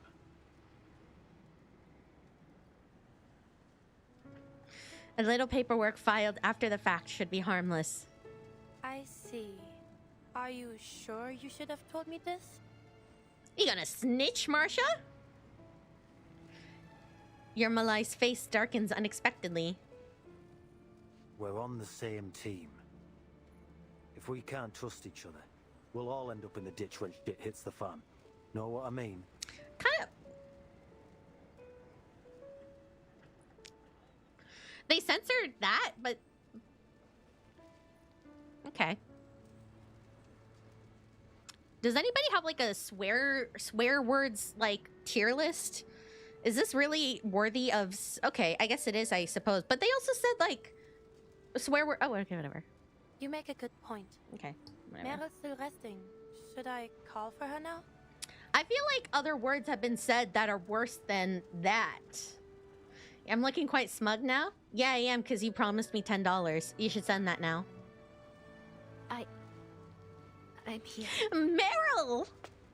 The deserter, spared for now by the secret order, peeks out from behind Marcia with a sheepish look on her face. Yeah, we need a tier list. They were in the heat of battle earlier. I know, because I feel like the F word is worse than the S word. And they also said like bliat. I have a feeling. Yeah, it's always been inconsistent. Who are we to judge their censorship? Yeah, I guess, yeah.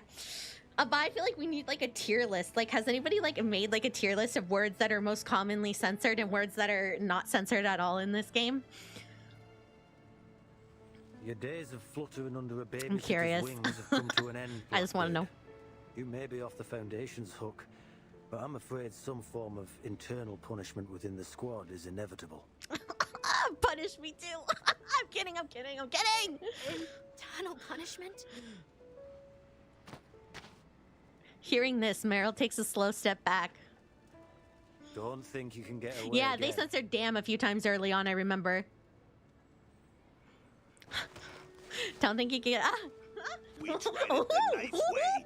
Now we do it the Skip's way. Hey! Get those nipples off my screen. Like catching a rabbit, the man pulls Meryl out from behind the night. Ooh. Chat, close your eyes. I feel like this is getting a little intense. Hey, go easy on her. I'll be keeping tabs on her from now on, Marcia. Even got a tracking season. Kratos' order. I want to make a joke so bad. I'm say so. I'm a say so. I'm say so, but okay, don't say it. Tracking? Be good. God, stop saying serum. In chapter 5, they censored the word bastard when Lilia said it, but not when Regulus said it. That's because we like Regulus more. I'm kidding. Break the say so. Goof juice, invented by some eggheads. Still in development, actually. Our little runaway will make the perfect lab rat. I want some of his goof juice. Okay, I said it. There you go. I won't run again. Trust me, I swear. I said it. Now, chat, don't make me... Focus, chat. Okay, focus. Okay, we got the keys. Okay, focus, everybody. Up here. Focus on this. Okay, we're at the end chapter. Focus. Keep that voice down. You trying to tell the entire world you're a deserter? Or you looking for a taste of Dumbitter portion? No. Just because there's some tension going on between the two of them and possibly me doesn't mean we need to lose focus, okay? She bites her lip. Marcia gives her a light pat on the shoulder. Relax. I'll be traveling back with you. That's the first time I got to use the keys. Oh! My piano therapy horse! A black warhorse trots over from down the street, his old friend beside him. Charon? It is good that you've returned to your friends, Mera. May your journey ahead be a safe one. And thank you, Masha. Tending to this broken body must have taken a very toll. My baby boy. I am sorry for any pain it caused. Please, don't think of it that way, Charon. I can handle my arcane skills. Oh, he's I'm so just relieved that you're sweet. back He's on so your feet. baby boy. I love him. Gotta say, I was surprised to hear you'd made it out this way, Gravedigger. The Ravian told me it was you who covered Meryl's tracks. Ooh, wait, leave Charon out of this. I forced him to help me. What's got you so worked up? All you did was follow Krasus' orders and cover your tracks, right? Yeah. No, wait. Did I? Yeah, you did. And keep that in mind if anyone asks. One last silly thing. Okay, go for it. Oh, hey there, boyo. I would, that's how I'm feeling right now. Yeah, I would, I am Mr. Krabs. Okay. Charon, struggling to follow the conversation among the 12 squad, gives up trying. Life must flee death. It is our most basic instinct. Death is impartial, unstoppable. No creature should be punished for running from its shadow. Aww. Sure. Charon, baby. I'll make sure He's so our friend here sweet. stays safe and sound. A small hope in this grey world. Now, there's more work to be done. You're leaving again, Charon? Why don't you join us at the... Foundation catches in her throat. Never mind. I hope I see you again, Charon. Though, maybe not on another battlefield. I'd be happy to never see another corpse in my life. I'll miss you too, Andreas. Aww. Meryl stands on tiptoes, wrapping her arms around Andreas' neck and presses her cheek to his rough mane. Oh, I want to hug him too. Goodbye, friends. I've made so many happy memories with you. Well, aside from the drowning. I'll miss you from the bottom of my heart. May our reunion come in a more peaceful time. I love Charon! Leaning Andreas by the reins, Charon makes his way out of the city. They disappear into the winter grasslands, returning to the long, hard road they must walk. That's how I feel, the cat. Ah! That's true, he is in the suitcase. I actually have him as my home screen right now.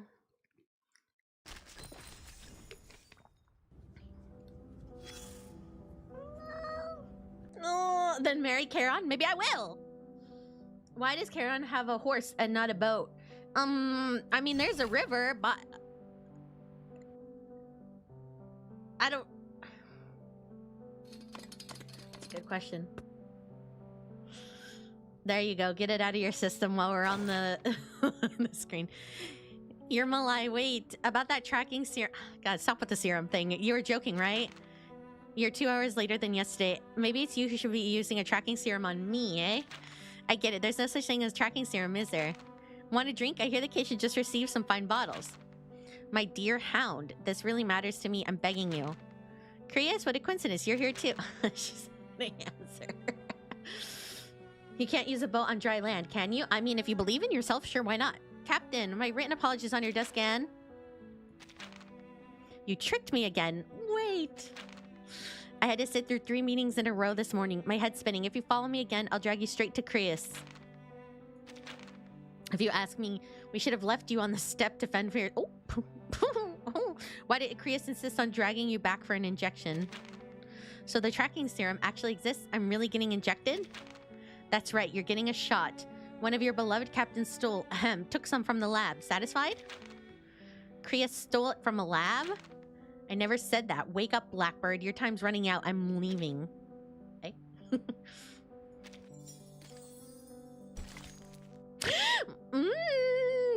Oh my god. Verton node. I am locked and loaded. The streets of Beregrad are packed. The people hug and laugh, and the soldiers drink and sing to their hard-won victory. But deep below the church, in a room from another age, there's nothing but silence.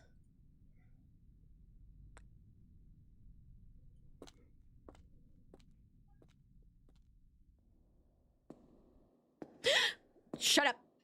Everybody shut up! The white marble chair is smooth and cold. The touch of a fingertip sends a distant call across time and space. Is it really you? Okay. I can't breathe. I can't breathe. Shh, everybody shut up. Shut up. This music means everybody needs to shut the frick up right now. I can't breathe. Oh my god. Oh my god. Oh my god. Okay. Okay, Moki, you can do this. Oh my god, I'm gonna die. Okay.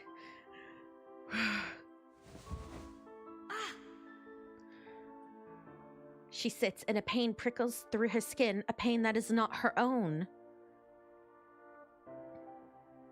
Shut up! What have you been through?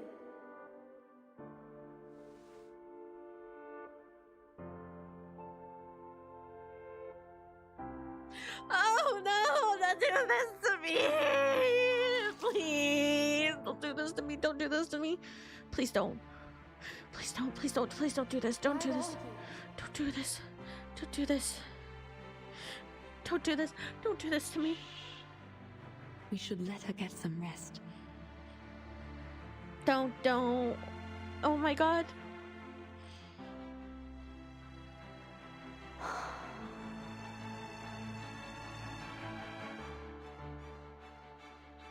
Burton.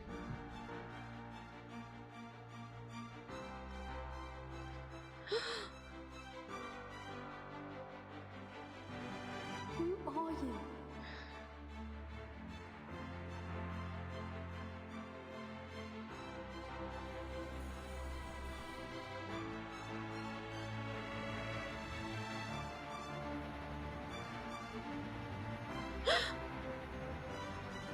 We all walk our own paths, seeking our own answers.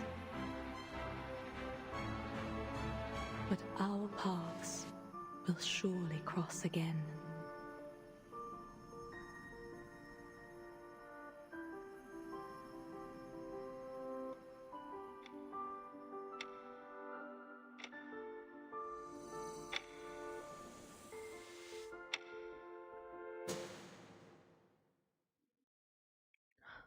Timekeeper.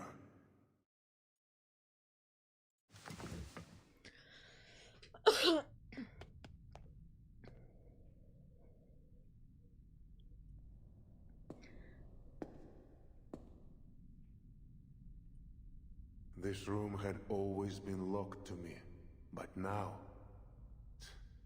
it is blindingly white. Mr. Eagle. I wouldn't sit in that chair, not unless you know it to be necessary. Erd sat here. I wanted to try it myself. Find anything useful? Some documents on the experiment. The person who told me about this room might be interested. But if you mean to ask about Erd specifically, I haven't learned anything more than I did on my first visit. You were there. What do you know about the experiments in this room? What did they want from her? Her usually reasoned words come quickly, driven by her hunger for answers. What did you do to her? The things that Pax House did to Earth. I'm sure you've pieced it together somehow. After the second storm, the Foundation led an effort to build an emergency response system. But after Manus Vindicta reared their head And in the wake of the vanishing of 2 eras, we realized no system could stop the storm. We needed Earth. And you tracked her down, only to find she'd become someone else. An investigative journalist, a humanitarian doctor, anything but the identity you were hoping for. You tried every method to force that version of her, a blind woman you had no need of, into becoming Erd again, the one from 1999.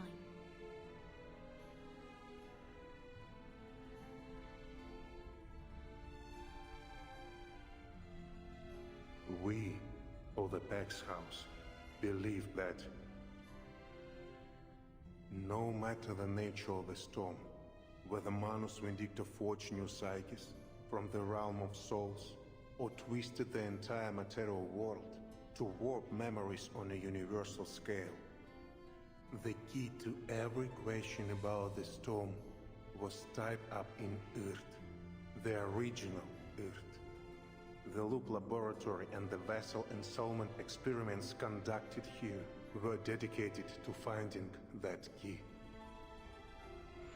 The key was tied up in Erd, the original Erd. Was that your goal? To find her and end all this?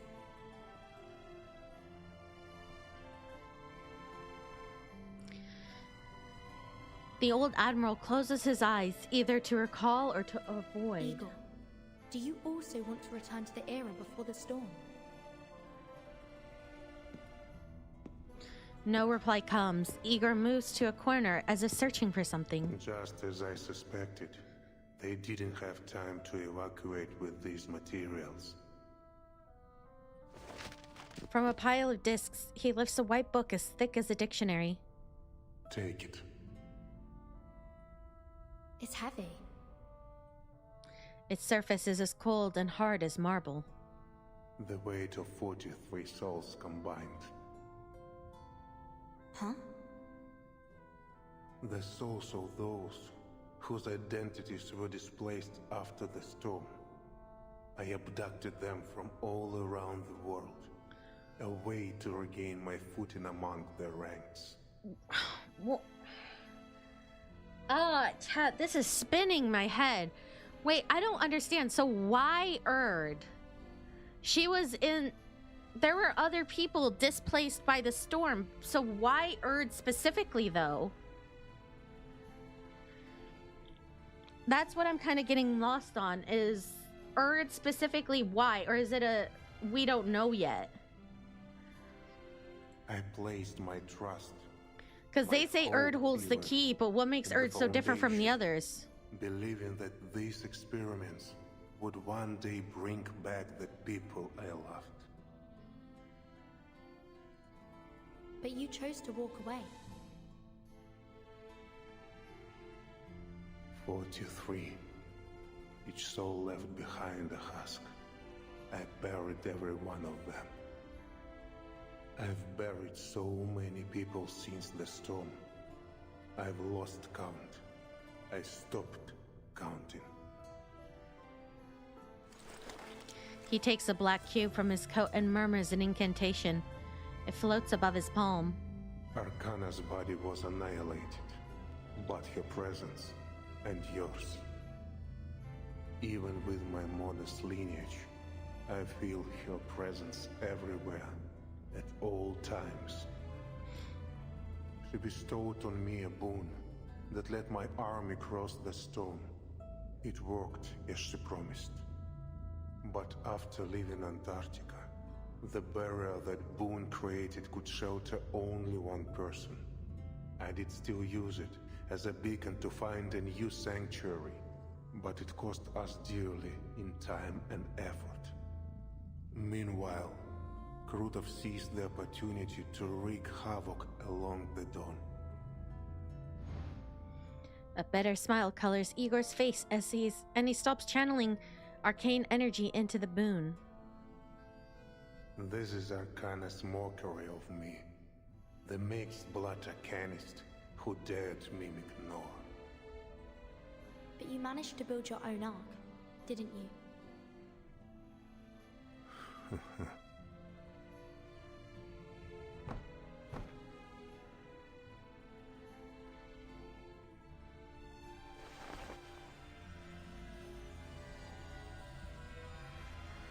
Huh? You are the true savior destined to lead us from the flood. Take it.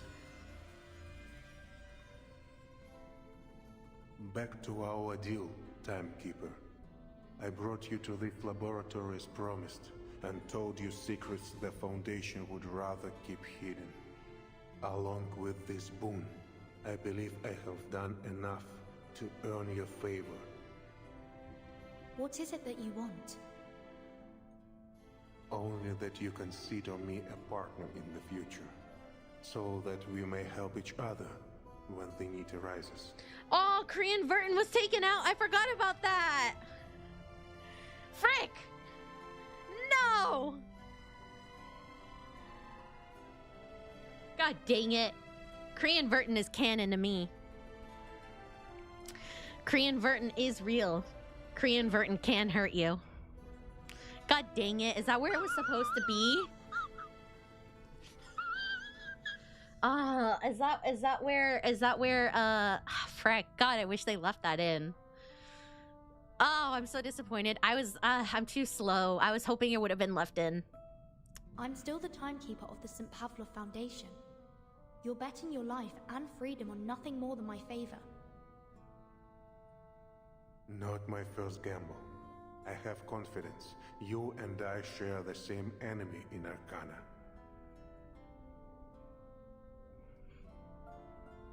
There is another matter. Krutov has passed the mask trial. He is more dangerous than ever before.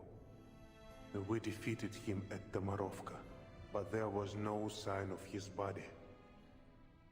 So you're suggesting... Stop talking about him. Talk more about Erd. I don't care. Vindicta lacks leaders with modern military training. I suspect Krutov will become key to their future conflicts with the Foundation. Yeah, that's pretty bad. Yeah, that's rough. Anyway, so Erd. Having left the Timekeeper to her devices, Igor slips past the street celebrations and leaves Beregrad.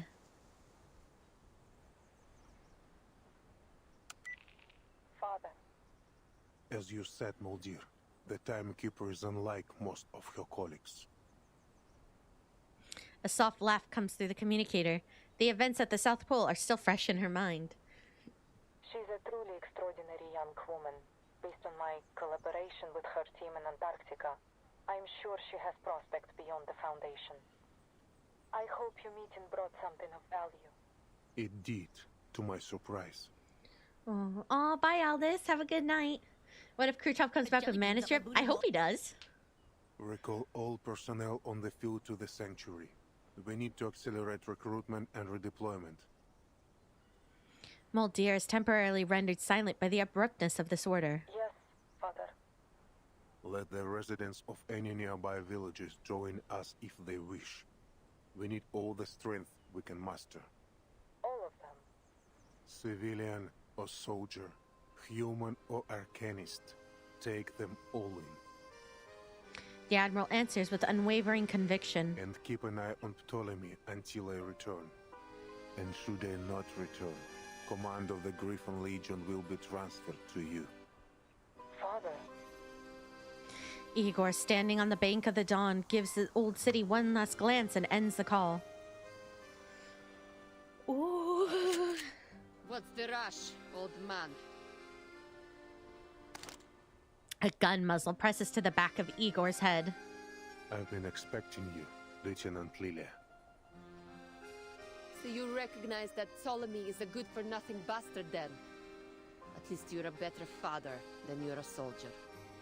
Oh, that's nice. Hello. But being a half-decent father won't save you from the crimes you've committed or the lives you've taken. I said it before, I'll say it again. I will personally escort you to the judgment seat.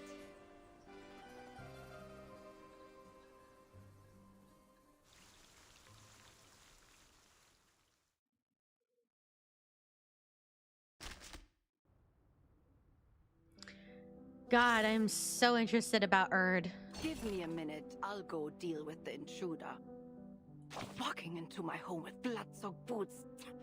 Such insolence. Does he think sending people to die makes him special? He'll pay for this in blood. I am calm. He brought the blood here, so he'll pay by cleaning up every drop. This is their calm voice. I won't even lend him a rag. He can use that fancy coat of his for all I care. So he claims those big shots forced him to stain his hands, huh? How convenient. And this plan to restore everything to how it was? Utterly foolish. But the fact that he followed it to the letter makes him no different from the ones who devised it.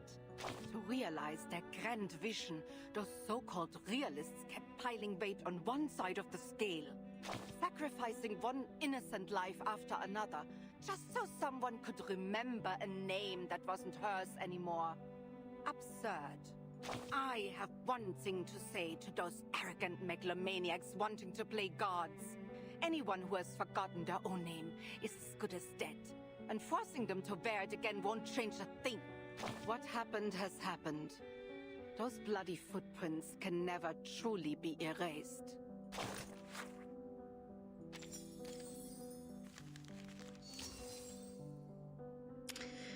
Are you guys ready? Allegedly, this is the last one. Crime and Punishment. I wanted more Erd and Verton. I need more. I'm so locked into that.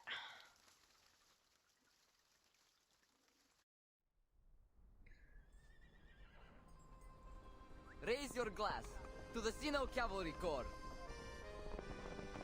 За корпус, за летающих ведьм и за Береград.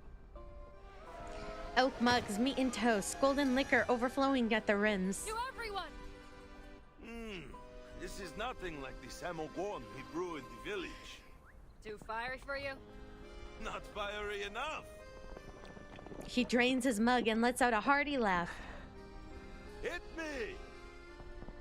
Lilia sits with the celebrants, cheeks flushed, but her eyes still sharp on the sitch gates outside the tent. When she sees the Griffin soldiers leaving in twos and threes, she spits, picks up her broom, and strides out. Where are you going, Commander? You're the star of this party. Hit me, Moki. You got it. Come on, quit with the titles. Lilia's just fine. Ah, beautiful baby girl. I'm just going to get some more drinks from the city. Man, I can't believe Sergei survived. You sure? Man, I've been saying he was gonna die since the beginning of the chapter. I'm honestly, I guess I was wrong. Well, we still have the rest of this node to go, but I mean, I was wrong. Allegedly. Catch me if you can. Ooh. The engine flares orange. Her new broom carrying Lilia and the name Red 38 shoots into the clouds and disappears.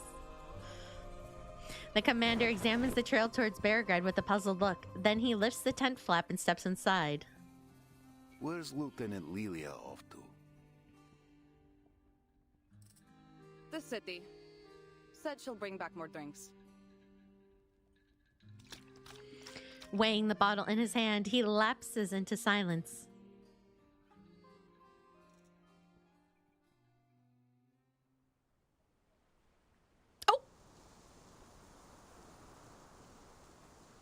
I'm afraid there won't be any judgment for me, Lieutenant Lilia. Oh yeah? What's got you so confident?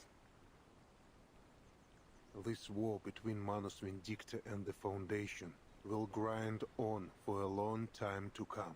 They won't give the order to arrest me until it ends. He's kind of right. The gun presses harder against his head. An Arcanist skull is like any other. It has no defense against a bullet. They might call us traitors, but still, our names and faces are listed as martyrs in Zeno's Hall of Merit. They know that others doubt, and they fear for their morale. They know I still live, of course. Even so, the Foundation gains nothing from making an enemy of me, so long as I remain a potential ally. The threat brings him no fear. He only answers her anger with measured calm. And as a result of my actions in São Paulo, the rift between the Foundation and the various factions of Zeno has been laid bare. Rift? Zeno should have been at the front lines of this war with Manus Vindictae, yet the Joint Command sent them to the Eastern Front. Lilia knows he speaks the truth. So if the Foundation put you on trial, it'd be like they're spitting in Zeno's face. She looks up at the sky despite herself. The flying witches she put on patrol pass overhead. Their gray and white Foundation uniforms make them look like fluttering doves. Oh! Hello. Fluttering doves. Interesting. But the Buck's house will intervene. Even if their direct intervention would sever all trust between the Foundation and Zeno. Sever all trust? How? The last thing Zeno wants is to relieve the shame of São Paulo. Likewise, the Foundation has no desire to reveal how deep their network goes. If the Pax House intervenes, that delicate balance will crumble. Wait, network? Do you mean the soldiers you dealt with in Sao Paulo? 10 humans and 4 Arcanists refused to join our rebellion. 3 were spies we had long sniffed out. As for the rest... Igor closes his eyes. He won't defend himself any further. Bullshit! They were all our comrades. Every one of them. A trembling finger tightens on the trigger. They fought together with you, shared their canteens and rations with you. You could have sent them off somewhere, could have arrested them, knocked them out, put them to sleep. You had a million ways to pull off your rebellion without killing them. You chose to murder them. Why? The old man's breath doesn't hasten, but his chest heaves. The Apostles' Brotherhood was watching. To reach a future free from meaningless sacrifices, some cost must be paid. So, you used them! Ended them so you could go on with the Manus! Yes. You'll pay for what you did! I've committed many crimes. I will not run from them. I will be ready to surrender my life when the day comes. But it has not come. Until it does, I will continue to assist the Timekeeper. Her fight is only just beginning. Oh boy.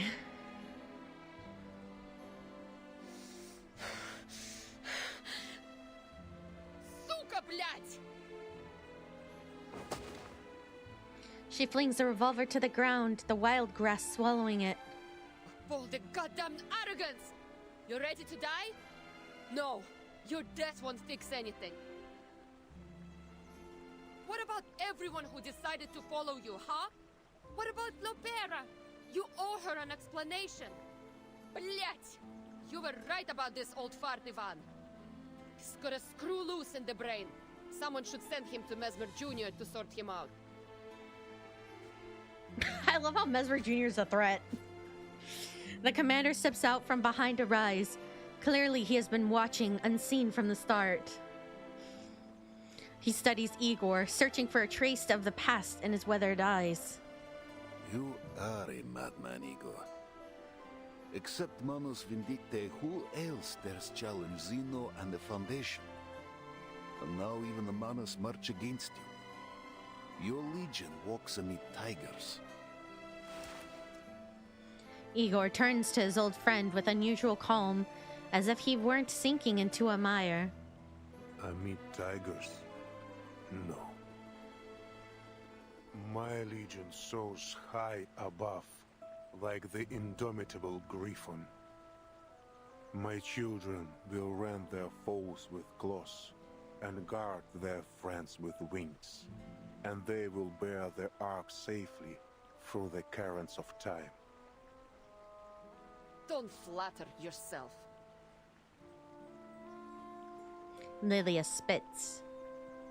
Nothing you do will ever be enough to atone for what you've done. Agreed. Still, none can deny his deeds in Antarctica and Belgrade. Antarctica. I heard from the Capitan that Ulrich bypassed the Manus troops thanks to Lieutenant Moldir. That your order? No. This was Moldir's choice. I did not intervene, true. But I cannot take any credit for it. Stubborn old fart. If you step even one toe out of line, you're dead. She mounts her broom. Before starting the engine, she looks back at Igor. She points up at the flying witches in the clouds. We'll be watching you. I will be watching you. Igor responds with a slow nod. A shapeless anger sits in Lilia's chest. She snorts and tears into the sky.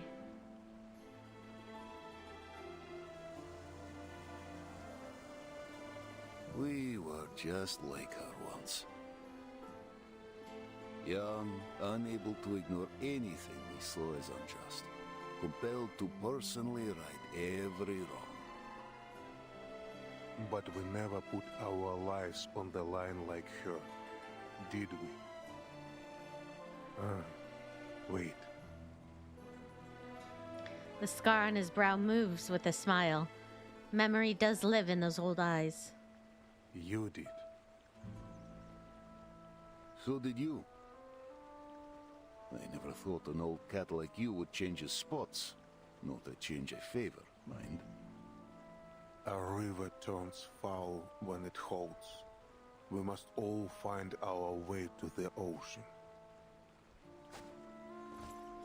Igor steps towards the river, his boot spurs cutting lines in the soft mud at the bank. I suspect you were the one that persuaded the lieutenant to leave her gun unloaded.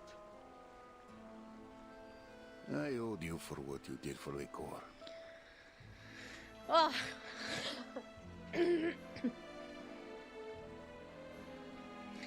I mean, that's what I like about Igor. And, like, what I think...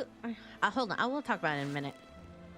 The commander runs an agitated hand through his hair and joins Igor. Got a cigarette? I quit back in '99. Oh! The farmed commander of the Xeno Cavalry pulls a handful of grass from a nearby tuft.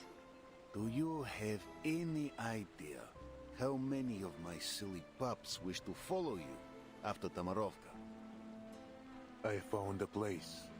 Somewhere big enough to welcome you and the Corps. I'm not ready to have a bounty on my head. But you spoke in this bounty target's defense. What did you say to Lieutenant Lilia? I gave her a choice. End your life with a bullet, or let you live, bearing the pain of your guilt.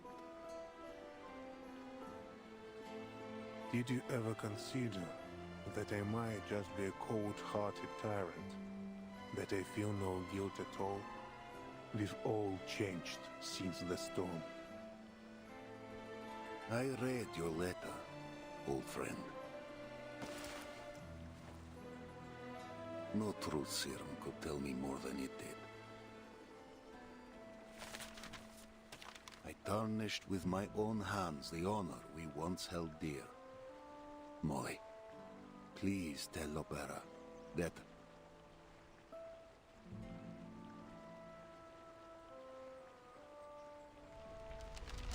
A dark arcane glow appears by the letter.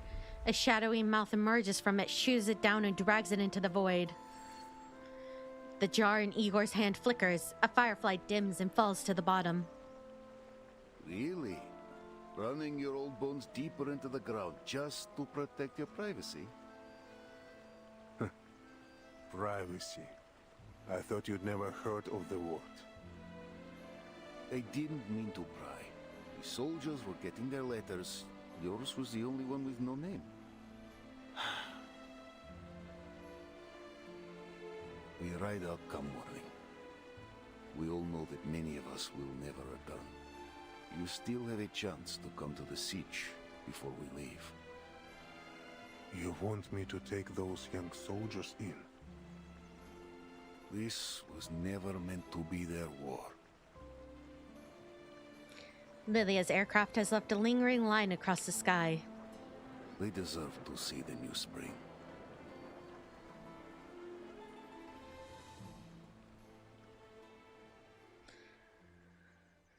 Oh, 5 days later.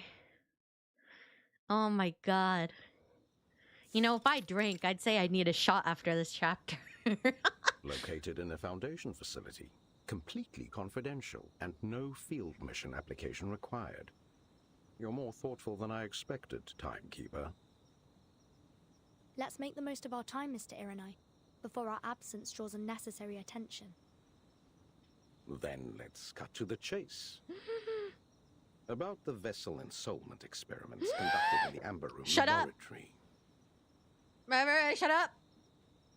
What have you learned?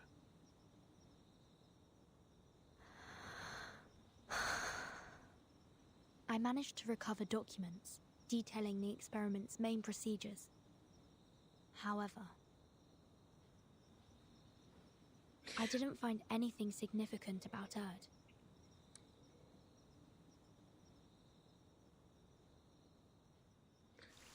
I'm gonna kill myself.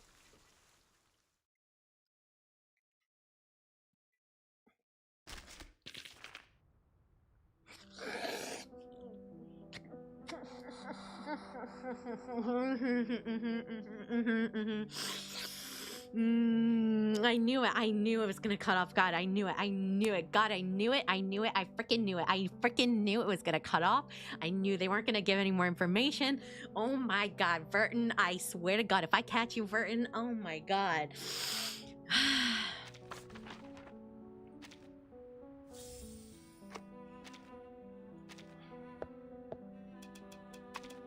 I'm too poor for this.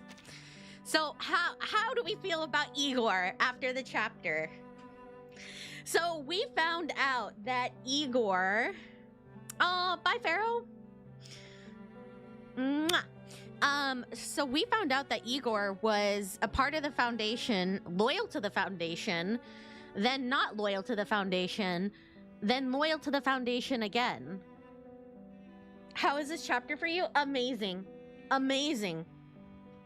Oh my God. This is like a sandwich, like a full, like there was so much in this chapter.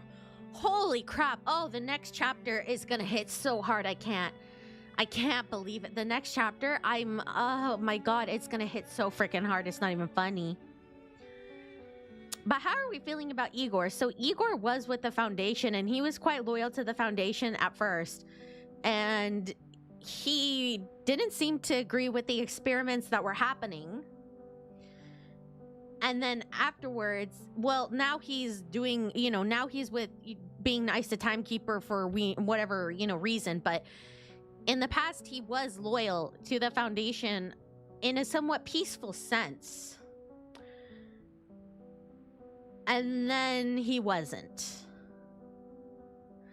But then now he's kind of turned and he wants to protect Timekeeper and see Timekeeper complete her mission.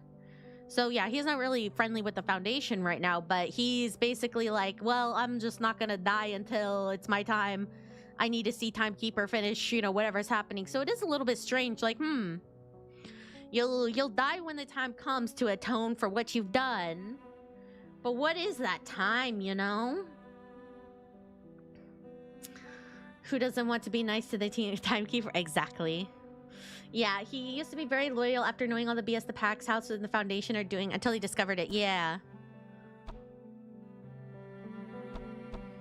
More. Next chapter. Now. Next chapter now. Many soldiers came to the front without any fear of the rain. Shut up, Charon.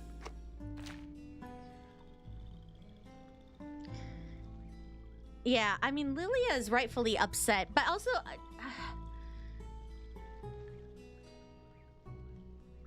trying to think, I don't think Lilia knows much about his past as much as, like, Verton has gotten context for.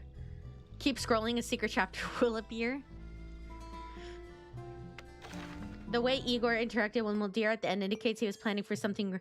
Yeah, you know, when he was talking to his daughter and he was like, haha, you're right, she is very different. Right? Like, oh, you're right, she is something special, huh? It was kind of giving, like, hint, wink, wink, if that makes sense, you know? Like, Interesting. Thank you. What the hecky?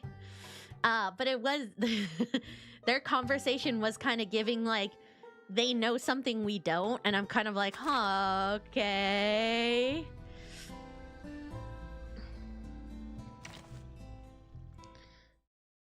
Oh, I need her. I need this. Is this a story chapter, or... what is it?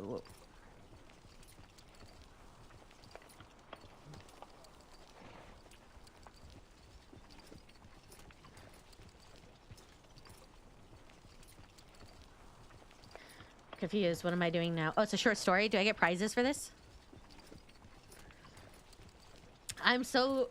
The griffin thing was interesting too. Like, fight with your talons and then protect your friends with your wings. Oh, it's a ring. I don't want to. I'll do it later. I'll do it later to get her thingy. Let me see if I can upgrade her a little. Where is she? Because you guys said I'm going to need her for Igor. Sotheby. I love Sotheby. Welcome to Typhon's movie party. I love Sotheby. Where are you? Here she is. I want to see Igor's other orphan kids since all of them are in the Legion. My apologies, timekeeper. We don't love them as much. It's hard to unlearn the reflexes of a soldier. You get Muldir's second psyche on the battlefield can have serious consequences. I need more. I need to do the map.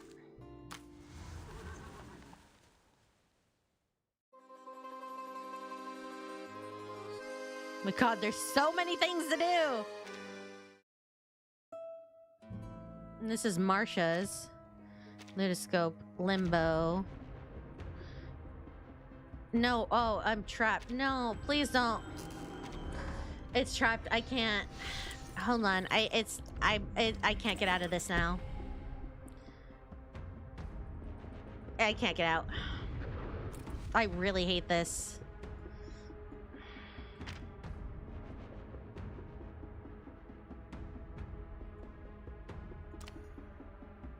I mean, I just wish I wasn't forced to do this tutorial right now. Okay. Can I get out of it? Thank you.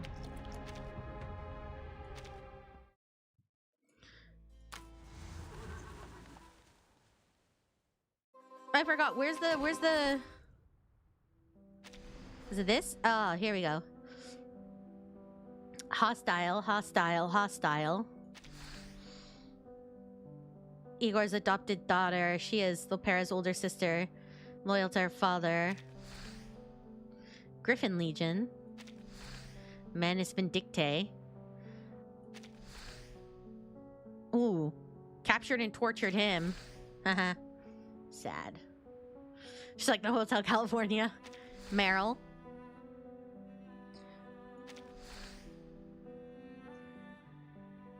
I want to see where Verton's go to. Oh, Jesus Christ. She got a lot. Oh, okay. So hers to Ivan and Igor are different. And then Sonetto's just behind her. Sonetto... A bit of summary here. Igor has critical intelligence regarding Erd. He will share it if the Timekeeper and the Cavalry Corps agree to work with the Griffin Legion. In the Amber Room, the Timekeeper finds some information that's hard to understand. It seems she wants to go back there after the war ends. The Timekeeper does not uncover more details about Erd or the vessel ensoulment experiments in the Amber Room, but she and Igor reach a mutual understanding. She believes that as long as their goals align or do not conflict, she can trust him. Okay.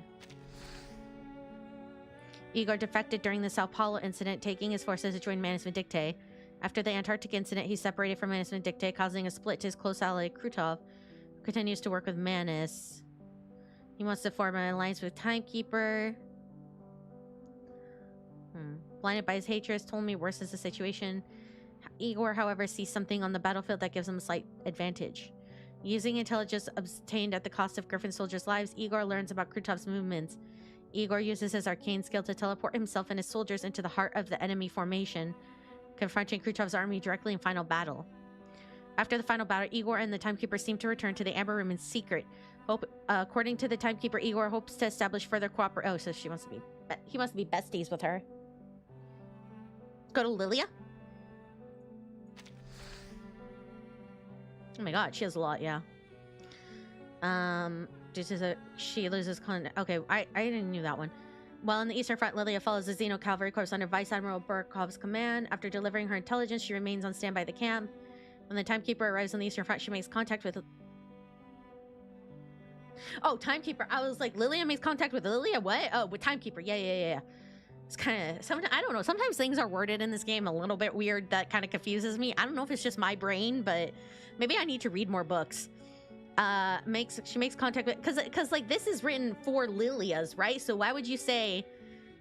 It sounds like this is written for Timekeepers, right? I don't know. Maybe it's just me. Maybe I need to read more books. The Foundation is from the new Flying Witches, which will soon release her front. Lilia temporarily formed... She gets the new SU-02BE, I don't know how to say it, allowing her to carry our missions. While her old Red 38 is out of commission. The right set up by Menace, a main cause of the Golden Famine. I'm just tired. You lack alcohol. It's morning for me. It's 1:30 p.m. After the final battle, Lilia considers executing Igor herself, but is persuaded by his confession, deciding to give him another chance. Disgusted by betrayal, made contact.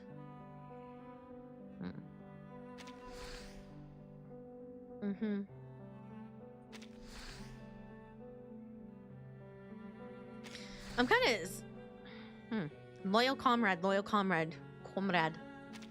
We can start a Moki book club. Wow, looking at this whole thing. Madam Z is up here. Iranai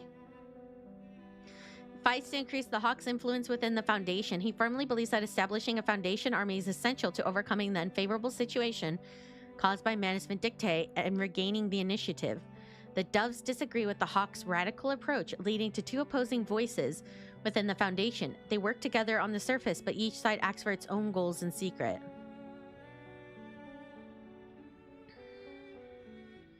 Yes, Sergei's in here. He's right here.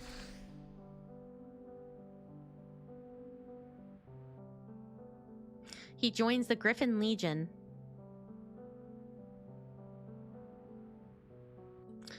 I want to look up what a griffin is. I think I know what it is. So it's the body of a lion and heads and wings of an eagle. So it's a lion and eagle. Interesting. So Igor has been every bird out there, technically. Xeno, Foundation. I mean, I wish it said if they were doves or hawks, technically. You can tell a funny detail from the relationship that Irene and Krios do not trust each other. Yeah. Well, I mean, he has all blue lines. Well, I mean, they're not hostile. They're neutral. Mutual distrust. Yeah, they mutually... Irene doesn't like anybody. Red 38s are a real air squadron in the U.S. Air Force named the Red Griffins. Really? I only know Griffin because of Harry Potter. That's what I was thinking. I was like, but what animal is it really? Yeah, okay.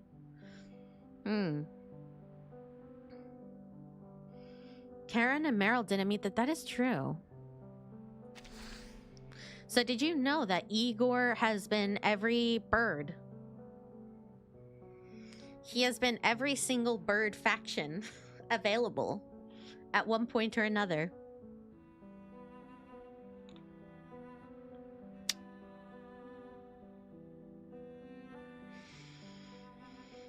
Interesting.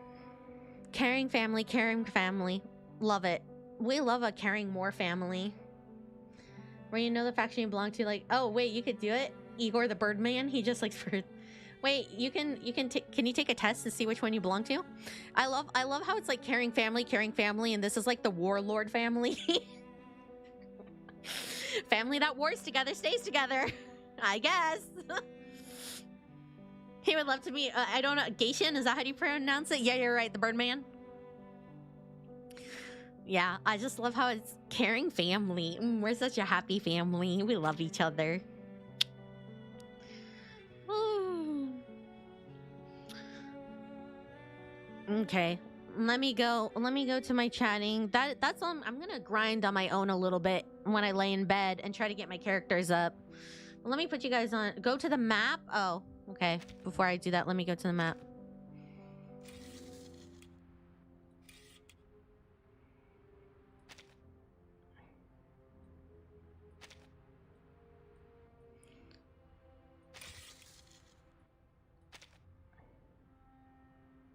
Mother says the bandits will have master plan with. Oh shoot, this is a lot. Oh, so this is just a recap of what happened.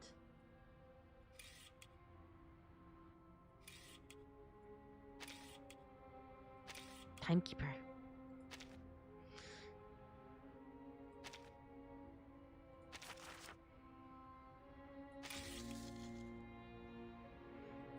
Yeah, this is like a nice overview of what happened in the story because it gives November 20th, 1920, Eastern Front, Don River region. A Xeno Cavalry Corps detachment conducts a routine.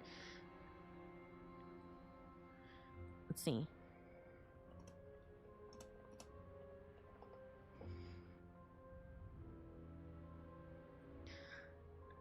I need to look up something real quick. I was researching some. Let's see.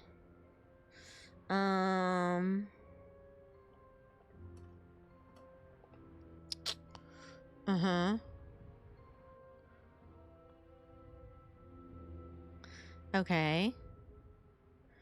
Trying to find something.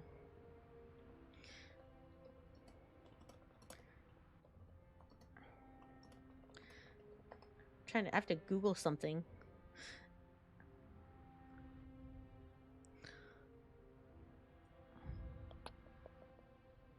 "1933 is another event I'm thinking of, but this is 1920.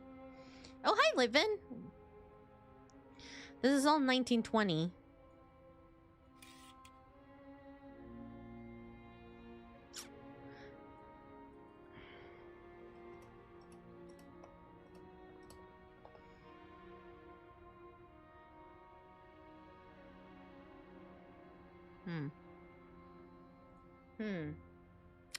Okay.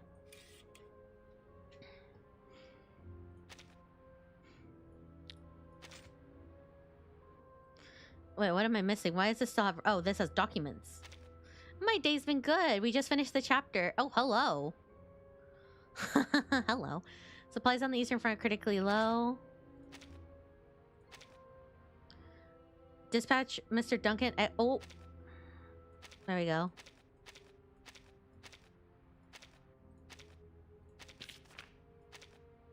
St. Pavlov found... Oh, hi, Tooth Fairy. According to the command... Surprise... Roaming doctor.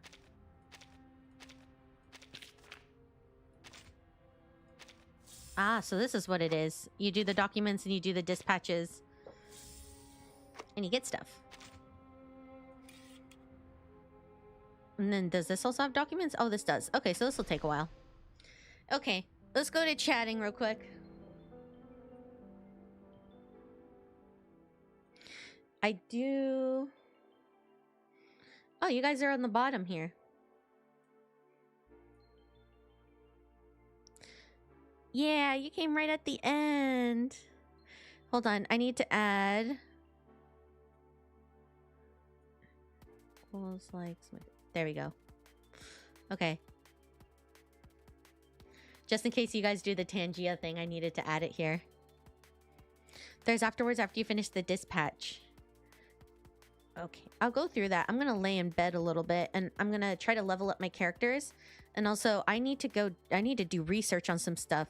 I also have some connections I need to send a message to about some things I'm curious about. I am curious. I'm curious about some things that I want to see if I can possibly ask for more information. Maybe not. Maybe I can't. Maybe I can. Maybe not. Maybe not. Maybe so. I'll see if I can drag out more information. Let's see. Can I...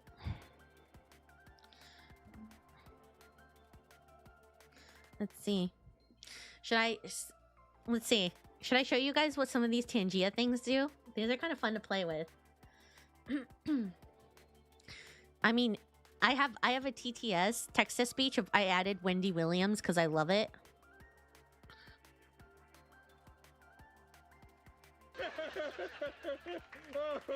It's funny because it's true.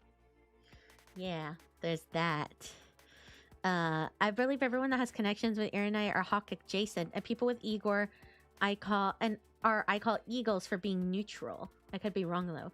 Igor comes out next week. I'm excited. Hopefully we'll have our PowerPoint by next week. And hopefully I could go over some of the PowerPoint stuff if I can get some information. I could get some information. I get it! I mean, come inside. Make yourself at home. Yeah. Oh, thank you, thank you. Who did that one? Oh, thank you, thank you. I didn't do that one. Who did that one? Thank you, Zygo. I was like, oh my god, hands. I know how you kids like them sloppy. Yeah, there's like so many things you can do. I need to see if there's like a cooldown on some of these. I don't know how to do a cooldown, but there's also the text-to-speech. There's also like memes you can make. Like there's like this one. I can't make it because I can only test it, but there's like this where you can like make. Oh, I guess it just automatically does it. There you go, chat. Would you take it? I offer hugs and you receive more hugs. Like there's like memes you can make, or does it just automatically send it? I don't know.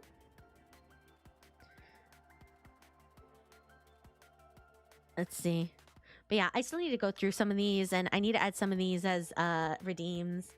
And you're skipping until next patch. I got Muldir, and then I'm gonna pull for Igor. Sounds like a scam. What does?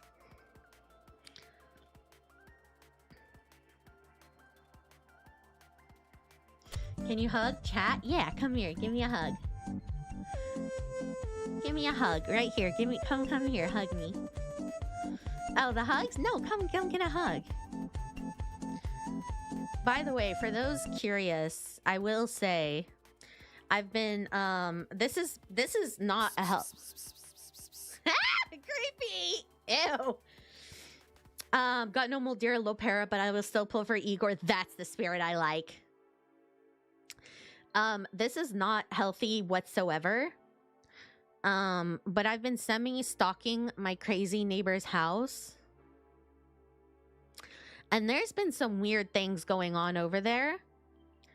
But I suspect this week the city is supposed to raid their house. And by raid, I mean they're supposed to open an investigation on them.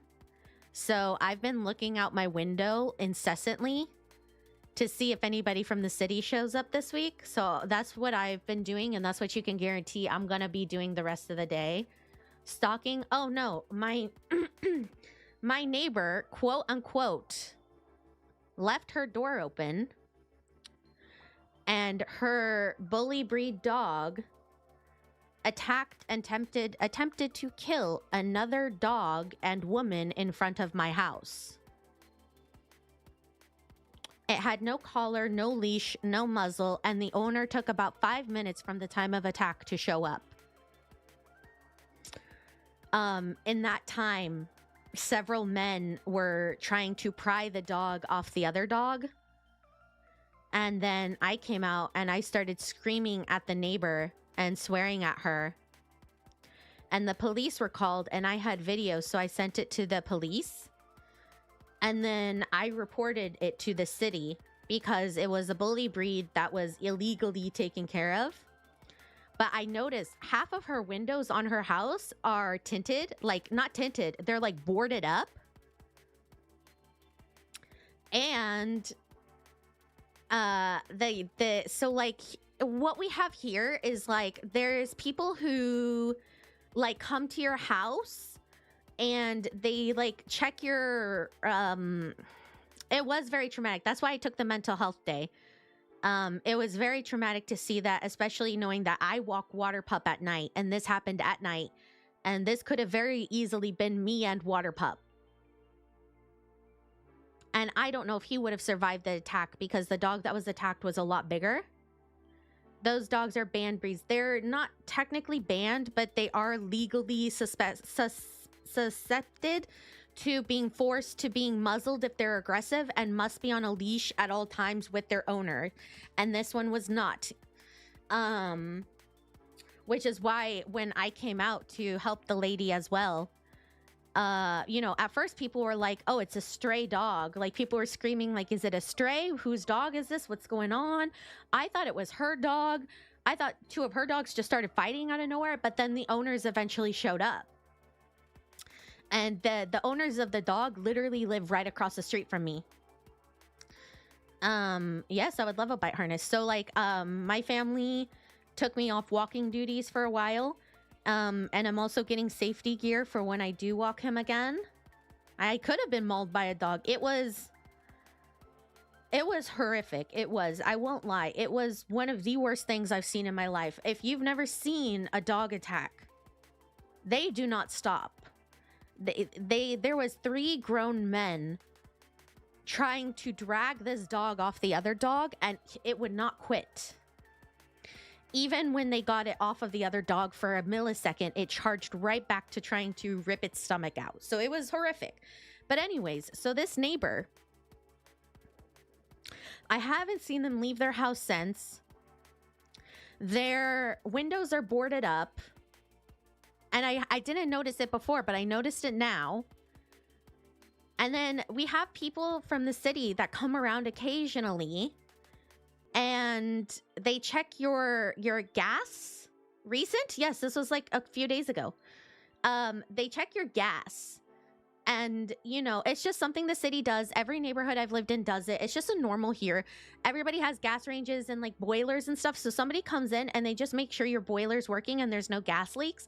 They just come in your house, 10 seconds, they check it, they leave. They came to my house, came in, checked it. Even then, I still lock up Water Pup because people are scared of dogs and like, he does not jump, he does not bite. Water Pup does not do anything. But when people from the city come over, like to check the gas ranges and stuff, I still lock him up just to be like polite. But I saw them go across the street to the neighbor's house and they knocked and somebody answered the door and they turned them away, which is very weird because if you don't let them in, they have to come back at another time. So if somebody was home, it takes 5 seconds. Why would you not let them in? So it's very suspicious. They're not letting city workers in their house. Their things are boarded up. And even more so, I had never seen this dog. I go to hospital appointments up to 5 times, like my max, if they overlap, 5 times a month hospital appointments in the morning, way early in the morning. I walk Water Pup late at night, and I'm home a lot in the middle of the day. I have never seen this dog once in my life. This was the first time I have ever seen this dog. So there's something weird going on here. Something very, very, very weird here going on. Does the dog have a rabies vaccine? Mine has all his vaccines. Hers, no freaking clue. I came out and I just started screaming and swearing at her. I was like, is your effing dog not effing trained, you stupid bee? There's children in this effing neighborhood and I have an effing dog too. You could have killed some. I just started screaming at her and my neighbors were just watching me. I was like in my booty shorts. This was late at night. I was like in booty short pajamas and a backwards t-shirt. And I came out screaming bloody murder at this lady, swearing at her with everything in my arsenal. And all my neighbors just watched me. Everyone was just kind of like, yeah. Nobody stopped me. Nobody said anything to me. Nobody stopped me. And then even when the police left, I was still screaming at her from my window because I was so mad. I was like, what about the dog? Yeah, I know. I don't know what's going on with that neighbor, man, but it's scary. Yeah, no one's allowed to enter, plus a highly aggressive. And like, you know, I don't mean to be mean to bully breed dogs, but I don't know the exact breed of this dog, but I saw the dog. Its face was covered in blood, but I saw the dog. It was one of those dogs where it was kind of short. It was wide stance, muscular, kind of a smushed face, silver dog. So, I mean, you know, golden retrievers aren't silver. It obviously wasn't a freaking golden retriever. It was a silver coat, short hair, obviously, wide stance, muscular, smushed-ish face dog. I think with maybe pointy ears, not floppy ears like water pup might sometimes have. Kind of, I think it was closer to like an American bully mix maybe, which is weird because those are not common dogs. My first reaction was I thought it was a pit bull. Like the target dog. Doesn't the target dog have a long snout? But I think it was a mixed breed, but it definitely had some bully in it based on its stance. Like its body, if you glanced at it, you would say pit bull. Like that's how its body looked. Anyways, so that's what I went through last week, and that's why I needed a mental health day, because I could not sleep. After that, I could not sleep because, and it's not even anger towards the dog, but that lady, she was like laughing and smiling. When she was saying bye to the police, she was like smiling and laughing. And when I screamed at her from my window, oh God, this makes me so mad thinking about it. I screamed at her from my window because I have no shame when I'm mad. When I'm really mad, I will scream in your face from my freaking window. You almost killed somebody. Of course I'll yell at you. She was like, I don't know how to like translate the attitude because this wasn't in English, but she was like half laughing, half like sarcasm at me. You know, she was like laughing and sarcastic at me. Kind of like, you know, shut up, little girl. And I was like, I was so shocked. And I was like, you know, I was raging. I'm still fuming. I'm still fuming. It's like smug. Yeah, she was very smug. Like my family is buying me self-defense items. I have to walk at night with self-defense items, anything I can get my hands on now because of what you did. And you're laughing, smiling at the police, and you have no shame. Where's the shame? You should be so ashamed of yourself. I can't leave my house without looking to make sure their door is locked and shut. I have to walk with self-defense items now. I can't leave my house safely. And you're laughing? You're smiling at the police as they leave? No. So, when I called City Hall, they told me who to report it to, so I reported it to who they told me to. And they were very interested in this case. So, they said they're most likely going to go investigate. And by law, there's certain things that I can request that they have to test the dog to see if they have to take the dog away from her. So, I don't know. Something's very weird about that house. Something's very weird about that lady. I have not seen her. I used to see her around the neighborhood. A little bit, at least, before the incident. But I have not seen her after the incident. Yeah, I'm surprised they didn't remove the dog either. Like, the cops left, but, you know, the poor lady, she ended up taking her dog to her house, and maybe her husband was taking care of it because she came back out because she lost her phone in the attack. And so I was trying to help her find her phone, and I was looking up animal hospitals for her that were still open to take her dog to, but she said her dog was at her house being taken care of by somebody else. So then the rest of us were talking to the police when they came, and you know, they wanted me to send them the video I had, because before I came down I heard screaming, and so I took a video because I thought somebody was like on drugs, to be honest, because it was very weird. So like I did take a short video before I realized what happened. And so the police and the city were very interested in that video, because it's nice to have video proof of stuff. I know, I think she's hiding. I will say, my other neighbor, I don't know who he is. This was the first time meeting some of my neighbors, by the way.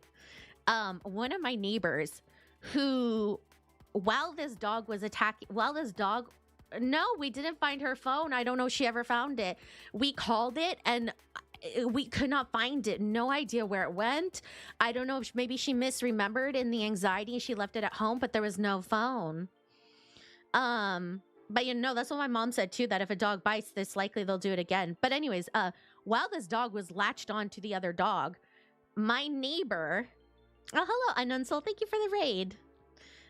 My neighbor, in a deep V-neck tracksuit and gold chain, grabbed the attacking dog by the back leg and tried to brute force drag it off.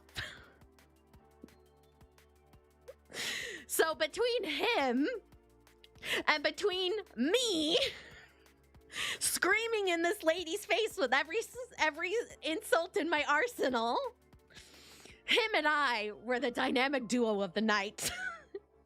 Me in my booty shorts with my backwards t-shirt, and him in his V-neck and gold chain. We were truly the unsung heroes of that evening. But he was a thug. I give it to him. Did it end well for him though?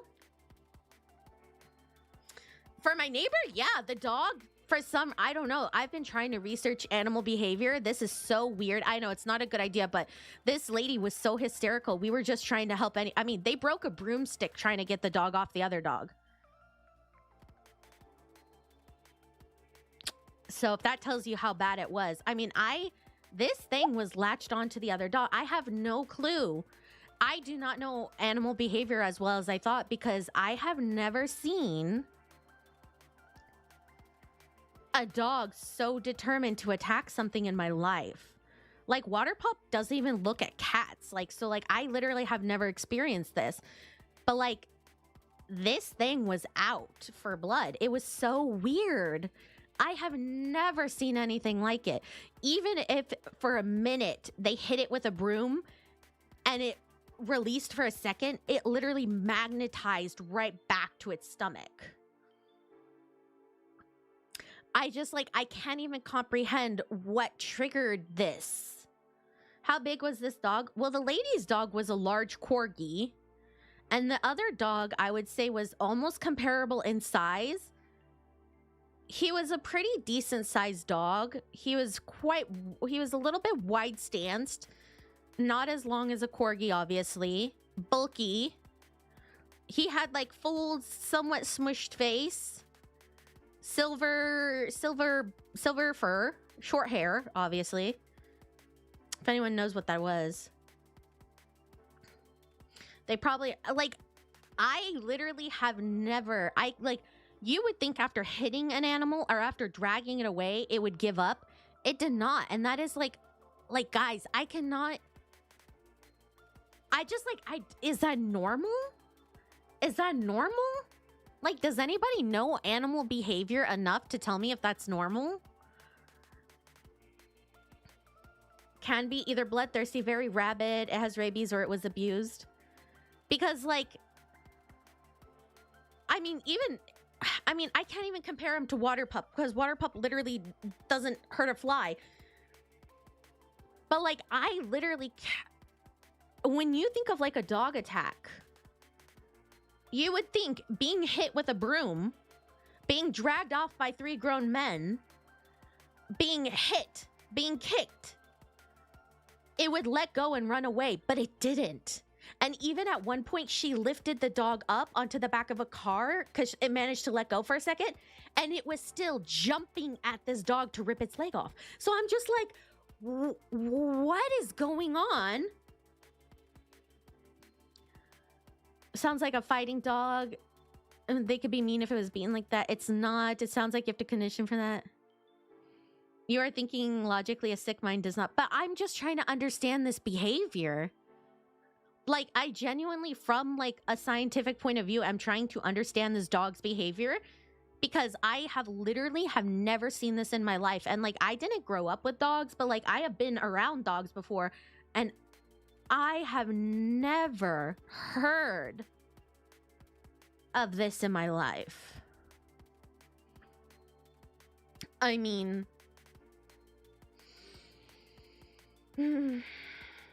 anyways, so my mental state after that incident was not the best. And it wasn't even just like fear or the trauma. I just had pure rage, is all I can say. Like, I know it sounds like it's not healthy, and like, yes, I do recognize it was, you know, it's not a good mindset and stuff. But I would like close my eyes to sleep, and like just I would have waves of adrenaline due to the rage I felt. Anger at the situation and anger at that lady, and the fact that it happened in front of my house and that that person is still living next to me. I just was so angry, and I'm still very angry. But I'm slowly trying to not let it consume me as much, because I know it's not healthy to let that kind of thing consume me. But it was a very hard situation, and it very much did trigger my anger very, very, very strongly. But I've just been talking to my friends, talking to my family, talk to my psychiatrist, and just trying to distract myself at any moment I can. Oh, hello, Luca. You're back. Or were you here lurking? Who wouldn't be? Exactly. If that was Water Pup, who probably was like half the size of the other bigger corgi, I don't know what would have happened. You were lurking while you drank with your knight? Aww. I don't know. I hope if the city does investigate that they update me, or that I get some sort of update because of, you know, the severity. But I don't know if they're going to message when they do decide to do something, or if they have done something. I don't know how this works. I've never had this happen before. Excuse me. I did talk to my friends about it, and like my friends also don't know. And like, you know, my family and I were just like, nobody knows. Everybody's just kind of like waiting. We're just all waiting. Just kind of waiting to see what happens, waiting to see if they contact us, waiting to see if the city tells us any outcomes or anything that's happened, or you know, we're just waiting to hear any information we can. But so far nothing. We don't know. We don't have an HOA here. We just have the city. So they're the ones who are going to decide what to do with the dog. So she has a police report out on her and the city, so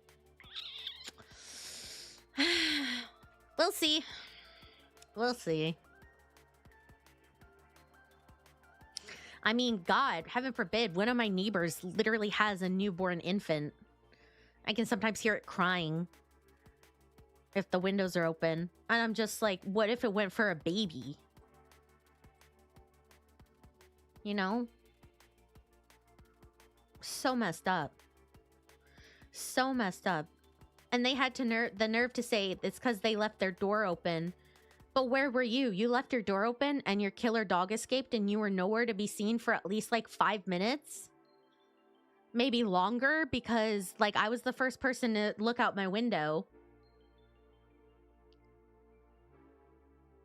I didn't know how long the attack was going on since I looked out my window. So like what? So I don't know. I don't know. Anyways, that's what I've been up to. Hope you guys are having a better, what month is it? I hope you guys are having a better March than me. It's a neighborhood problem if a dog, yeah. Well, we don't really have like a neighborhood control. That's why I went to City Hall. City Hall is in charge of like the neighborhoods here. And so then City Hall recommended who to call for that. So they're the ones who are in charge of investigating and taking care of the animal, which would mean like taking it away from her after their investigation, which they're supposed to be investigating. Which is why I keep saying I keep looking out my window to see if I see any like cars or anything there. I hope to bring you some good news soon. I would love that future. I've been doing a lot of window watching lately. I have a good view of their house, so I've been looking out my window a lot lately and looking over yonder and seeing, has thy been royally fucked yet? I sure hope so. I'm just waiting for it. Anyways, I'm hoping. Here's hoping. Here's hoping they get in trouble. Yeah. I just, in the meantime, just keeping myself distracted, just trying to, try to keep positive and try not to let anger consume me. That's the most important thing, is trying to, situations in the relevant people's, hands and out of mine. And the only thing I can do now is death stare her and maybe make some mean comments if she ever comes out of her house. And that's about all I can do. Good night, Immortal. Yeah, literally, like, I had a juice box and I was just sipping it, and I was just like, I had games on my phone. I was like playing games on my phone and like staring at her house, and I was like, interesting. I don't know. We'll see. We'll see if they ever step foot out of their house again. They seemed pretty brave when they were laughing in my face and the face of the whole neighborhood when when that happened. But now they won't come out of their house. So, kind of weird. Anyways, my weekly schedule is posted. We most likely have a guest coming out on Warframe this Wednesday. I'm very excited. We have a new friend to play Warframe with, so I'm sure you guys will be excited with that. She is a pro at Warframe. Her rank is very high. I'm surprised. We started around the same time, but her rank is like triple mine. So, I'm a loser compared to her, but I'm excited. And then Kuna and I are going to be playing some TikTok games at the end of the week, and then we have some Red Dead as well in there. That's because she doesn't have a full... But yes, I'm going to be doing some research so that way I can make my reverse PPT. So, is it me? Am I the special guest? You're always my special guest. I'm going to be making my reverse PPT. I'm going to start it. Maybe by next week we'll be able to do it. In the meantime, I'm going to... somebody's about to get carried hard. Listen, all I need is my Fullman and my Yareli. That's all I need. Oh, I have so many things I need to post, but I have so many like TikToks from like forever ago I need to post, but then I also need to edit.